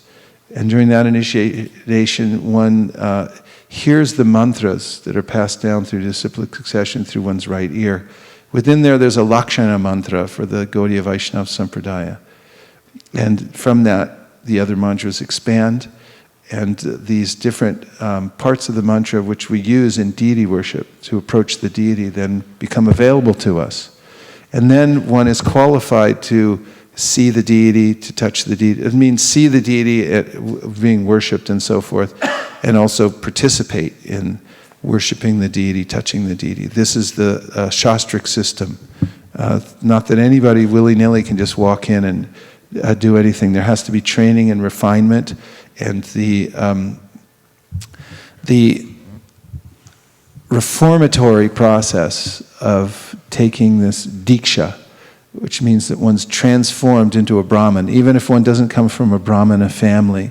The Shastra says, Yata kanchanatam yati kamsam rasa vidanata tata diksha vidanena dvijatam jayatendranam. That by the authorized process, which I just mentioned, and taking the diksha mantras from a bona fide Vaishnav guru, then one becomes transformed, just as much as ordinary metal can be transformed into gold by the alchemic process. It's something like, anyway, I can't tell you the formula because I don't know it. But Prabhupada mentions a few times about how there was some alchemical process. So it says, by following the process that's given in the Shastra, one becomes transformed and then becomes qualified to worship the deity. So this is there throughout the Shastra. Srila Bhaktisiddhanta Saraswati Thakur went to great lengths to bring this standard out, because there are, in every religious system, there's always a class that wants to hold on to all the power and say, only these people born in this family can do this. And similarly, there are those who say you have to be born in a Brahmin family in order to worship the deity, or to give initiation even, and so forth. But this is not borne out in the Shastra. But there's more battles to come. Still there, although Srila Bhaktisiddhanta Saraswati Thakur soundly established through his debates and writings and so forth, and so did the other acharyas, and Srila Prabhupada brought this point very strongly, although it pretty much fell on deaf ears for Americans, because what do they know? What's the difference? Anyway, but it's coming up again nowadays, and one should be ready to and understand the Shastric basis of the transformation that takes place through the Pancharatric initiation. In any case, for the practical reasons, one comes to this point of refinement according to the discretion of the spiritual master who gives initiation, second initiation. Then one becomes qualified to study the science of deity worship and go into worship the deity. Before one's initiated and has these mantras and has gone that far, can one worship the deity at home? Yes. But without the Pancharatric mantras, because one hasn't received them through the proper channel yet. So one can simply substitute those with simple statements. My dear Lord Krishna, please accept this offering, and so forth. My dear Lord, please take rest now. Of course, any mantra uttered in whatever language is effectual, mostly because of the feeling behind it. There's a case to be made that when one carefully follows what the Padati says, this is a sign of devotion. In other words, if you're lazy and you don't try to learn the process and you just say, I'll do it whatever way I want, does that actually show devotion? So both things should be there. We should learn the process, and we should offer whatever we do with devotion. In general, the Padati emphasizes before performing any kind of deity worship, one should think, I'm assisting my guru, I'm an instrument in his hands, and should beg the guru's permission to worship the Lord, uttering the guru's pranam mantra as well as the following mantra, which I've given here as a prayer to the spiritual master. Prabhupada emphasized this, that one should always approach as das, das, das, anudasa. And in fact, in the preamble to any puja process, one says this mantra, Naham vipro nacha narapatir napi vaisho nashudro naham varni nacha gripatir no vanasto yatirva kintu prodyan nikila paramananda purnamratabdir gopi bartu parakamalayor das, das, das, anudasaha. I'm not Brahman, Kshatriya, Vaishya, Shudra, Sannyasi, Brahmachari, Vanaprastha, Grahastha, but I am the servant of the servant of the servant of the servant of the Lord. One has to do the Buddha Shuddhi. Buddha Shuddhi means purifying the senses and the intelligence of these designations before approaching the Lord. So anyway, deity worship can be performed at home, but in a simplified way before one accepts the second initiation. And as far as general process goes,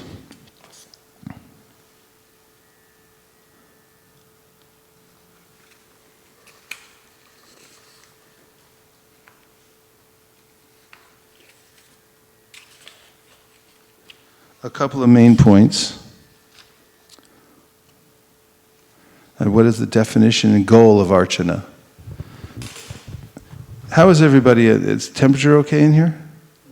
You all feel alert? Okay? It's not too hot? No, I'm asking, is it? You're all okay? Okay. The process of worshiping the deity of the Lord in the temple is called archana.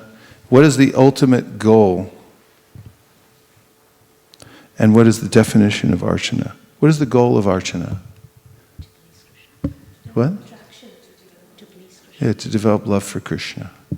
And the process of archana helps the conditioned soul to engage in serving the Lord's form, which can be perceived, archa vigraha, in our conditioned material existence. The idea is that archa is a special mercy form of the Lord, that because with my present eyes I can't see spiritual, I can't even see any of you actually, I'm looking at your bodies. And when someone leaves their body, everyone said he's gone, but you never even see him go. And we can't see the spirit with our eyes, and we can't see Krishna with our present eyes. So he very kindly appears in the archa form, and a form made out of metal, wood, paint, jewels, image within the mind, earth. These are mentioned by Krishna in his teaching to Uddhava, the various forms that he can assume. And the difference between Panchratrik Vidhi and the Bhagavat Marg, would someone like to say?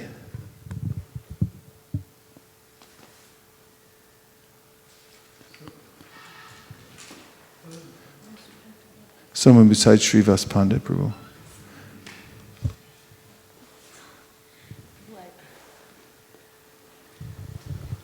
My understanding is Pancharatrika Vidhi is like a regulated set of rules that a devotee has to follow.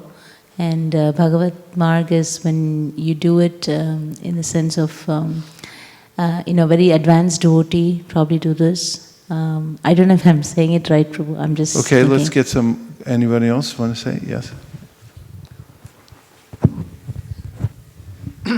Bhagavad Marg is chanting, reading Shastras, Bhagavatam specifically, and Pancharatik Marg is deity worship.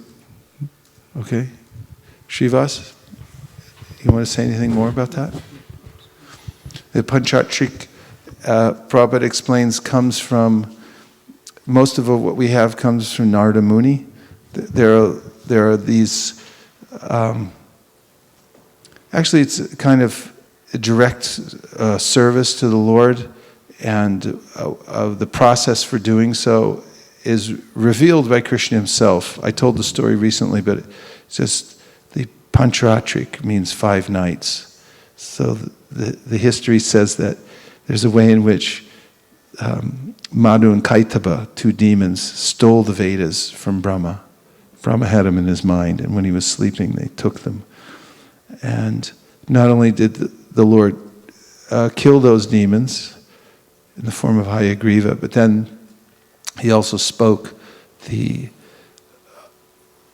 essence of the Vedas in 5 nights. So Brahma said, I don't know how much time I have, you give me the essence. So in 5 nights, Pancharatra, he gave this essential form. And it includes these mantras and the ways in which of directly approaching the Lord and worshiping in archa form. You want to say anything else? Okay, so Bhagavat Marg is the spontaneous path of devotional service. We're following that, but we may not have a taste for it.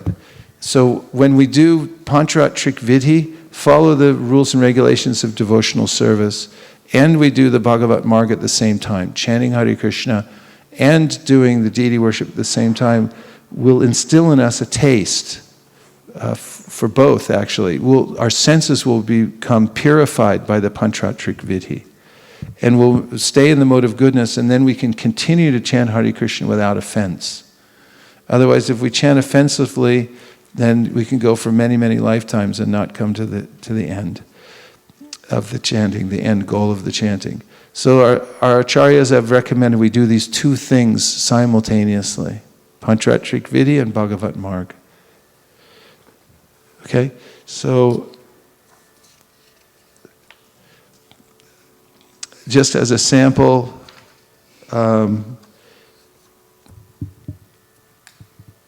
it is Srimad Bhagavatam, this is quote Jiva Goswami, it is Srimad Bhagavatam's opinion that the process of deity worship is not actually necessary, just as the specific prescriptions of the Pancharatra and other scriptures do not have to be followed.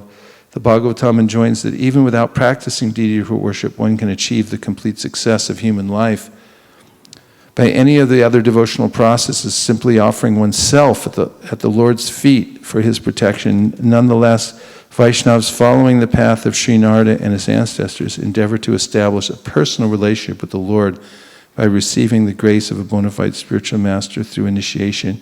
And in this tradition, the devotees are obliged at the time of initiation to begin engaging in deity worship. Although deity worship is not essential, the material conditioning of most candidates for devotional service requires that they engage in this activity. When we consider their bodily and mental conditions, we find that the character of such candidates is impure and their minds are agitated. Therefore, to rectify this material conditioning, the great sage Narada and others have at different times recommended various kinds of regulations for deity worship. Prabhupada, the chanting of the Hare Krishna Mahamantra is so powerful that it does not depend on official initiation. But if one is initiated and engages in Pancharat Vidhi, deity worship, his Krishna consciousness will awaken very soon, and his identification with the material world will be vanquished. The more one is freed from the material identification, the more one can realize that the spirit soul is qualitatively as good as the Supreme Lord. Do you find any of those quotations helpful? Yes, Vaisesika, I find them very helpful. Number 3, what is the meaning and importance of Diksha? It's as I gave from the Bhakti Sandarbha, it's the process by which one can awaken transcendental knowledge and vanquish reactions caused by sinful activities. Yes?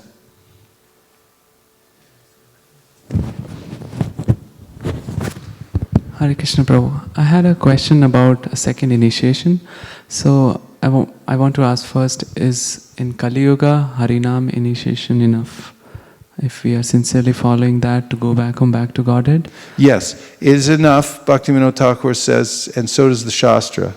Just by chanting one time Hare Krishna purely, it's enough. But as is mentioned over and over again, the age is so contaminated that people don't chant purely. They chant with all kinds of coverings and offenses and so forth. And even if one is that rare person who's ready, who's born into a situation, who is actually pure, such a person will observe the other regulations, Bhaktivinoda Thakur says, to show the example of how others should do it. They won't simply, in very rare cases, maybe somebody's an avaduta or something like that. Yeah? Thank you, Prabhu. And also I had the question that anybody and everybody can take the second initiation, or it's like not only those who have a particular ordained services in that manner should be taking second initiation? Well, this, if the question is like, you can only take second initiation if you intend to worship the deity, is that what you're asking? If that's like your service that you're going to do, worship the deity.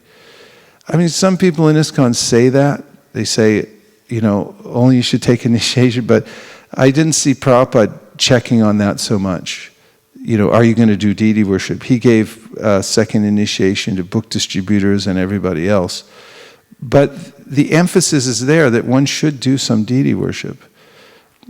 And it's not that you have to become a full-time pujari, but you should cook for the Lord. You should do some worship for the Lord. So it's implicit that there is some kind of, that you will go on to worship the deity, because part of the point of this whole thing is that you should have that connection in order to remain pure and stay in that orbit. But it's not an absolute necessity, as far as I'm concerned, that someone says, I want to be a pujari, therefore you take second initiation or something like that. Or that, you have to say that first. Does that help? Srivas Pandit, you had a comment to add to that? Because Ramananda Saka has come out of the booth, which means something heavy is coming up. Okay. So strictly speaking, in the previous ages, you couldn't even read the Vedas if you didn't have the second initiation, which means that we read Upanishad, so strictly speaking, can't read it even without having a second initiation. So in that sense, it's just not needed for the deity worship, but even for reading of Shastras, that purity is needed. So just to add to your comment. Yeah. Bible somewhere says, don't cast pearls before the swine. And there's a sense of, don't profane something by giving it to somebody who can't appreciate it. Somebody should be refined enough to be able to actually enter into that.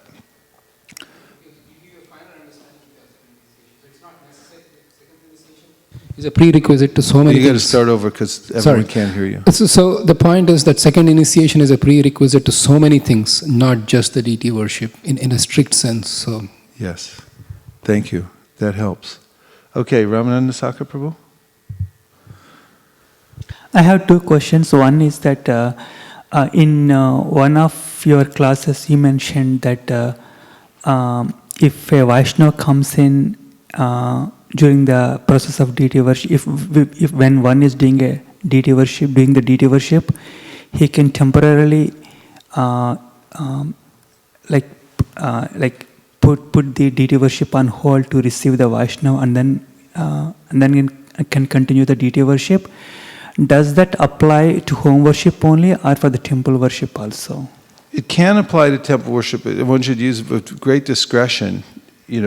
I mean, it's if a Vaishnava, a very important Vaishnava comes, for instance, if some dignitary, an acharya, a guru, somebody comes in, and there's nobody else to greet him and take care of him or her, then you should, if you have this thing, so nobody's taking care of them, nobody's greeting them, you can stop the deity worship, come out, take care of the Vaishnava, and then go back. And yes, even in the temple worship, that can be there. Because if you're worshiping the deity and you neglect the Vaishnava, then it's an offense. And that, again, it requires some discretion. And it doesn't mean that, anybody who comes in, you stop the deity worship, but it should be used in, special cases. Okay. The second question I have is, generally, whenever we hear the term deity worship, immediately the mind jumps into the idea that it means performing harati, offering bhoga, things like that. Something we do in the deity room. But there are many other things also that we do in the temple. For example, cooking for the deity, cleaning the temple, and shopping outside for the deity.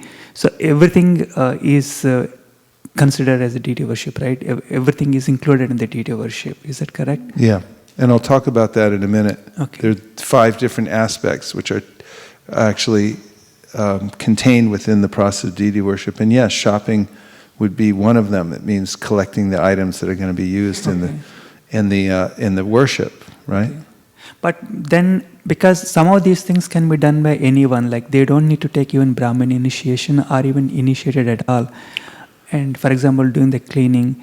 And then, why do we emphasize that if one takes one takes Brahmin initiation, he or she should be engaged in deity worship when that person is already doing that even before There's a different standard.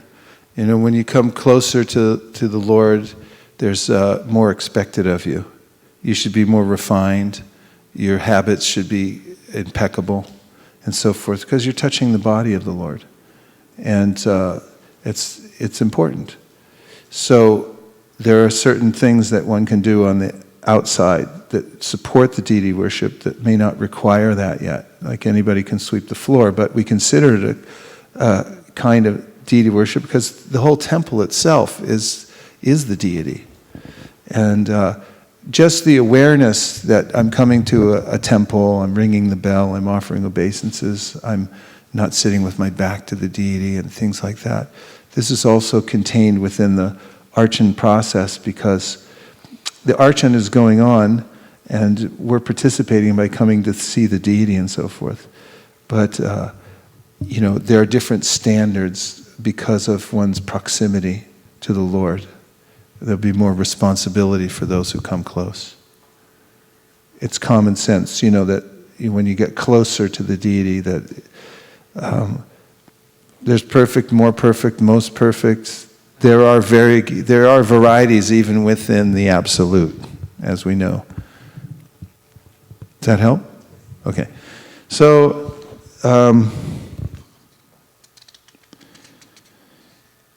yeah, there's many points from Shastra about even though one's born in a Brahmin family, one cannot engage in Vedic rituals without being initiated and having a sacred thread. Although born in a Brahmin family, one becomes a Brahmana only after initiation in the sacred thread ceremony. Unless one is initiated as a Brahmin, one cannot worship the holy name properly. That's from the Bhakti Sandarbha. Unless one is initiated by a bona fide spiritual master, all his devotional activities are useless. A person who is not properly initiated can descend again into the animal species. That's from the Hari Bhakti Vilas. It is a duty of every human being to surrender to a bona fide spiritual master, giving him everything, body, mind, and intelligence. One must take Vaishnava initiation from, again, Hari Bhakti Vilas is emphasizing initiation. Then, Vidhi Marg is the path of devotional service by following prescribed rules and regulations. Rag Marg is the path of spontaneous devotional service. For conditioned souls in the beginning, the conditioned souls need to engage in regulated devotional service until they get a taste.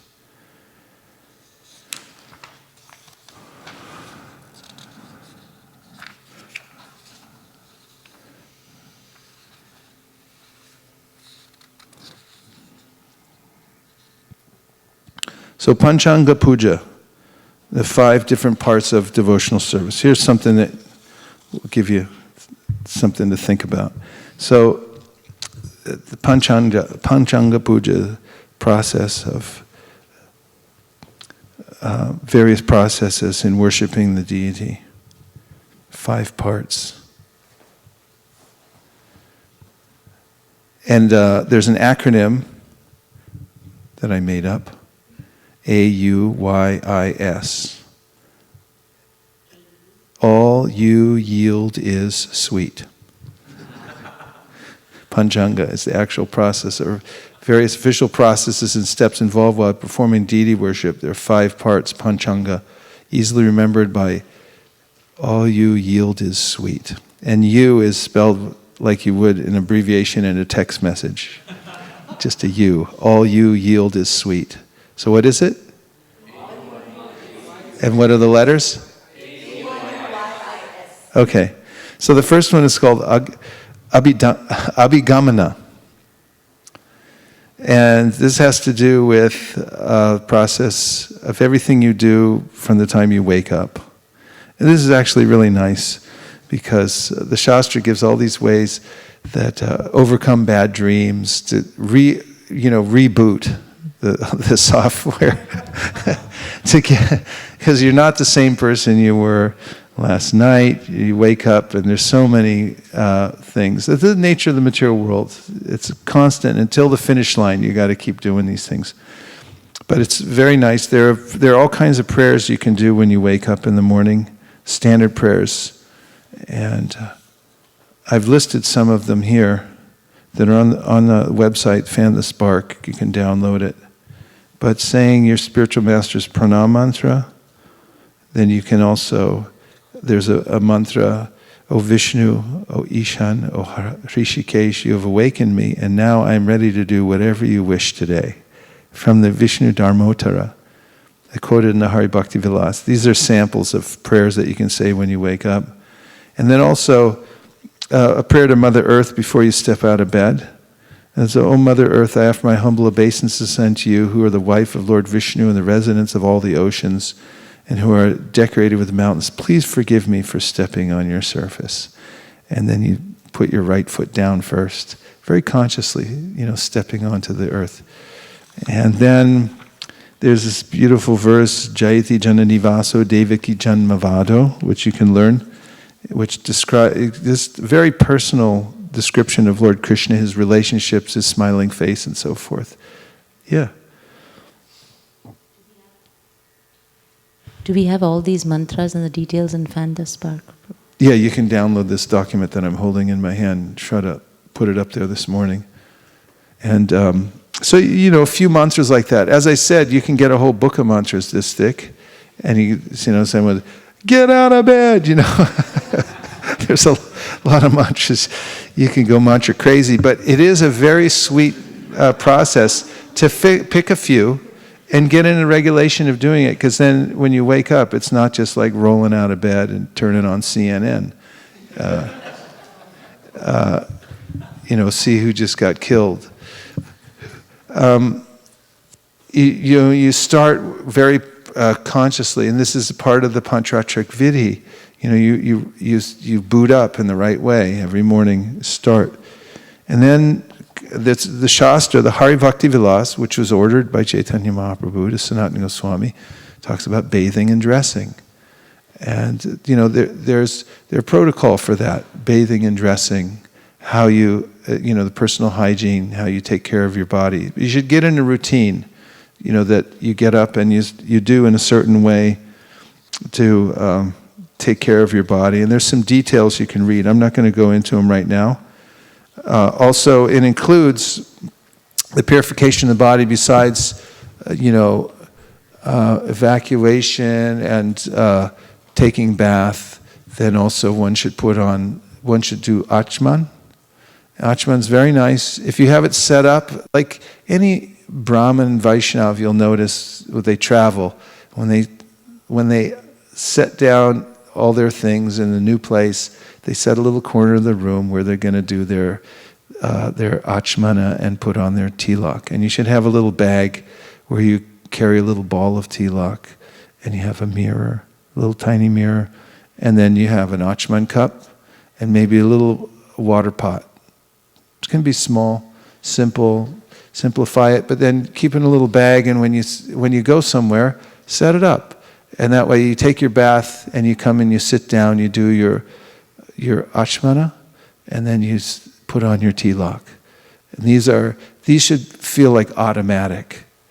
In fact, it's mentioned that sometimes students from Chaitanya Mahaprabhu's classes, they would come, and if someone came without tilak, he would embarrass them in front of everyone. Say, you didn't do your puja today, go home, put on your tilak. So the next time he'd always put on his tilak before he would come to the program. So there's this, Mahaprabhu emphasized these things, the Shastra emphasizes them, it's very nice, placing the mantras on one's body. This is a nyas. Yes?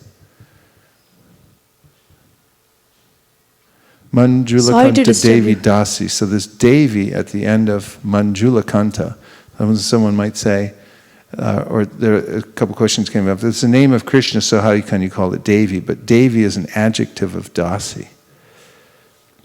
It's not modifying the name of Krishna and saying Krishna is a Devi, but it's modifying the Dasi. Okay. Maharaj, it just came to my mind as you were explaining all these processes and procedures. I have asked you this question before, that sometimes we come straight from the office, or from our work, and we come in, and then we wash up, we put a tilak, and we come and sit down in the class.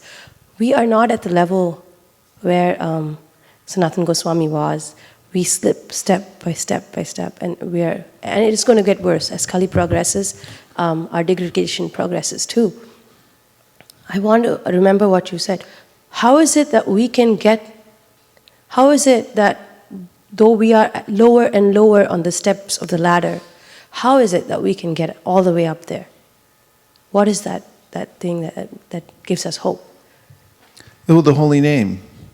If you chant every day the holy name with attention, then Krishna will lift you up.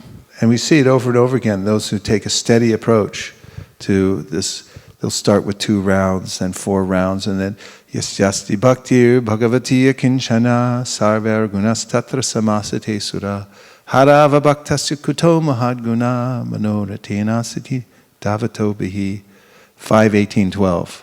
The overture of 5.18.12. From the Bhagavatam says that by worshiping Krishna, then natural good qualities come out. So much so that the devas will want to live with you. They'll think, "I'll go stay with these people." That's what that's the acharyas say the verse means. Become so purified by that process. So yes, we depend on the holy name for all the deity worship and everything else. We start with chanting Hare Krishna, we end with chanting Hare Krishna. This is very clear in Jiva Goswami's teaching, Hari Bhakti Vilas also, and that we're depending on the holy name for everything. And so how we also do this deity worship, which keeps us connected to the personal form of Krishna and in a pure state of mind, so we can go on chanting Hare Krishna. And by Krishna's mercy only, we'll advance. That's the saving grace in Kali Yuga. Harinama, Harinama, Harinama eva kevalam, Kalavanasteva, Nasteva, Nasteva, Gatiranyata, Kalirdosha nidhe rajan, Asteheko mahan gunan, Kirtana deva Krishnasya mukta sangha param vrajet. It's one good quality, everything else is a mess. Srivas Prabhu, you had a point? Okay. Okay, Shri Kumar, quick point, because I want to make it sure we get through the Panchanga. Just a quick question, Prabhuji. Yeah. This one confuses me. When we have this Nirjala Ekadasi or Janmashtami, so when we do Achaman, can we do Achaman? I mean, are we supposed to do? When you do Nirjal, well, it's not really like you're gulping water. It's just a little sip. It's a little sip. Personally, when I'm fasting, I don't take Charnamrit. I just like to stay contained, until and then break afterwards. But no, you have to say Achman when you're performing the Nirjala Ekadashi and you're doing your pujas and stuff like that. You just don't have to drink a whole gallon or anything. Yeah.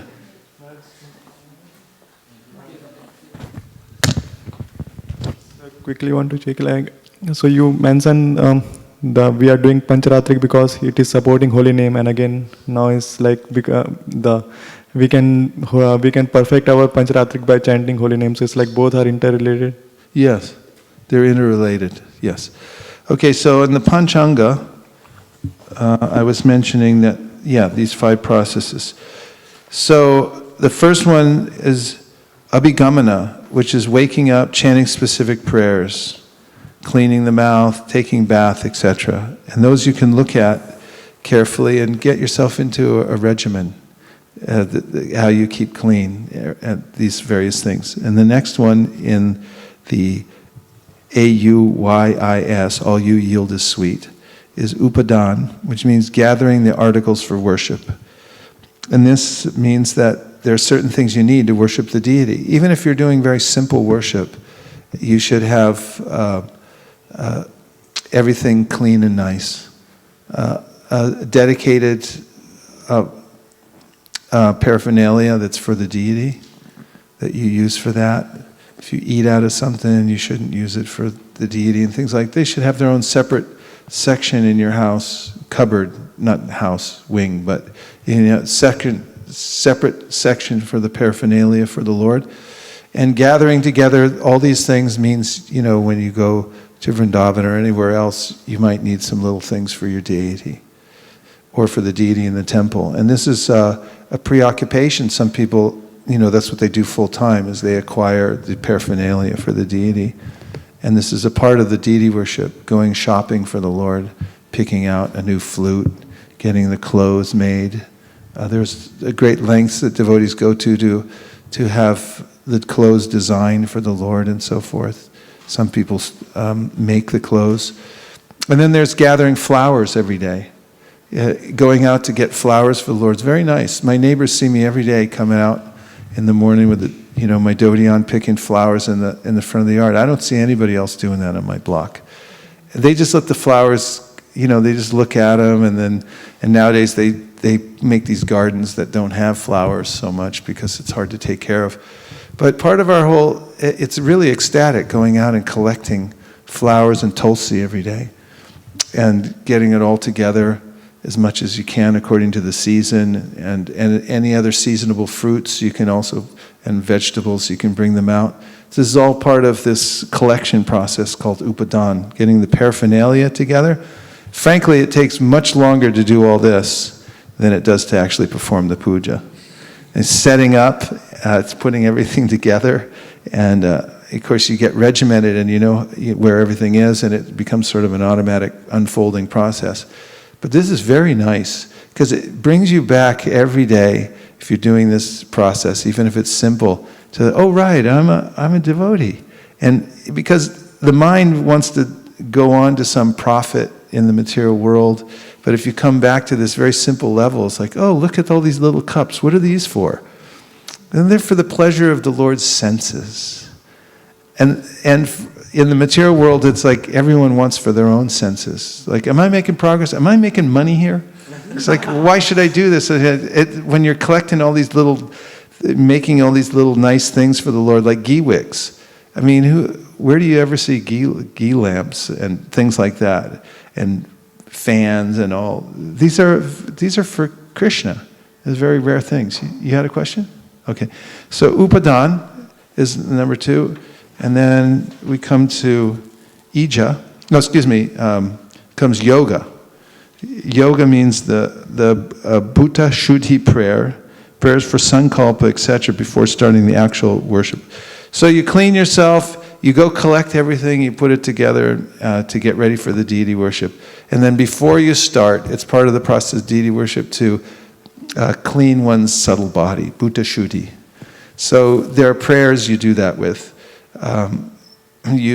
Like I mentioned, Naham Vipro Nachandana Patir Napi Vaishuna Shudro, and there's prayers for invoking auspiciousness as well. Swasino Govinda, Swasino Chutananto, Swasino Vasudevo, Vayana Tayana Hari. There's a collection of mantras, and you should have, some of those mantras ready. So you sit down, you purify your subtle body by remembering who you are. And in some of the padhatis, they have, pranayam. This is bona fide process. You do some pranayam. There are these nyasas where you're throwing astras every direction. You can throw, rice with turmeric around the room and all kinds of things like that. It's very nice, actually, if you try this process. You'll see a lot of different things, what you can accommodate. But this is all part of the process of yoga before you start worshiping the Lord. Then ija is the worship of the Lord directly. 64 articles of worship, and you'll notice that there in the chart, and the Pancharatra Pradeep shows that there are various sets of these articles that you can offer. If you can't offer all 64 items to the Lord, beginning with a seat, and then offering him a water to wash his feet, water to wash his hands, mouthwash, then madhuparka, and then an oil massage, and then bathe him in scented water, or panchagavya, panchamrit, and then there's offering tilak, offering a Brahmin's thread, there's offering jewels, ornaments. It goes on to 64 items, actually, including naivedya, offering some bhoga at the end. All these things are part of the ija, and they're very nice. You get into the whatever items you're offering to the Lord every day, and it's a personal relationship. Sometimes you're holding a little spoon to the Lord's mouth, And then you see his face. He's got a smiling face and beautiful lips, and you offer him this and that and this and that and this and that, and then there's a feeling like I wouldn't want to be anywhere else. Where else should I go except right here? And when you start getting that feeling when you're worshiping the Lord with all these items, this is a kind of samadhi. It's a kind of meditation that you won't get anywhere else. And if you go out in the forest and try to sit down and think, you'll go like, God, I have an appointment. But if you sit down, you already have an appointment with the Lord every day, and you sit down and you do this worship and you go through it. There's actually satisfaction. You actually get freed from all your other obligations. No one can bug you. Because look, he's got all this stuff. He's doing something. Even if they don't know what it is, they'll leave you alone because it's pretty impressive, offering these things to the Lord.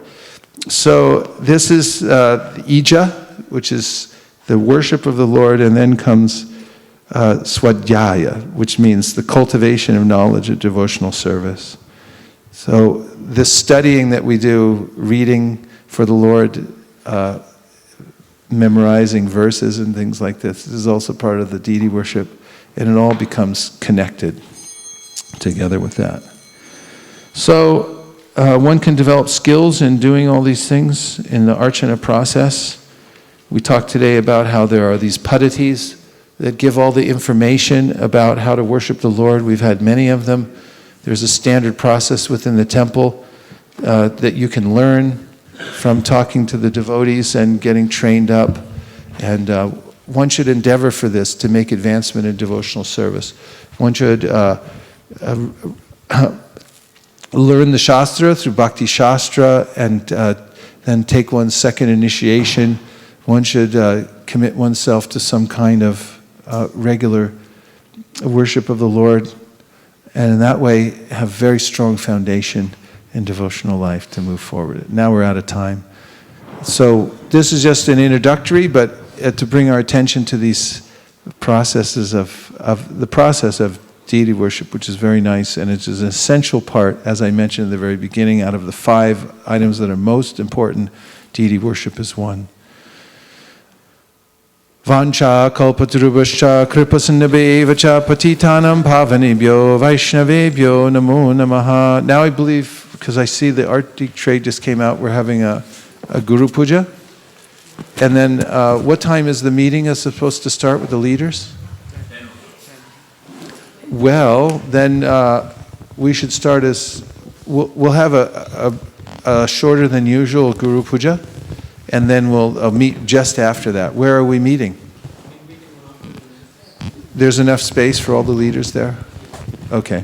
We thank everyone else for joining us online today. Thank you very much for taking your valuable time to be with us here at ISV. We consider that you're right in the class. And please join us for Guru Puja next. Thank you.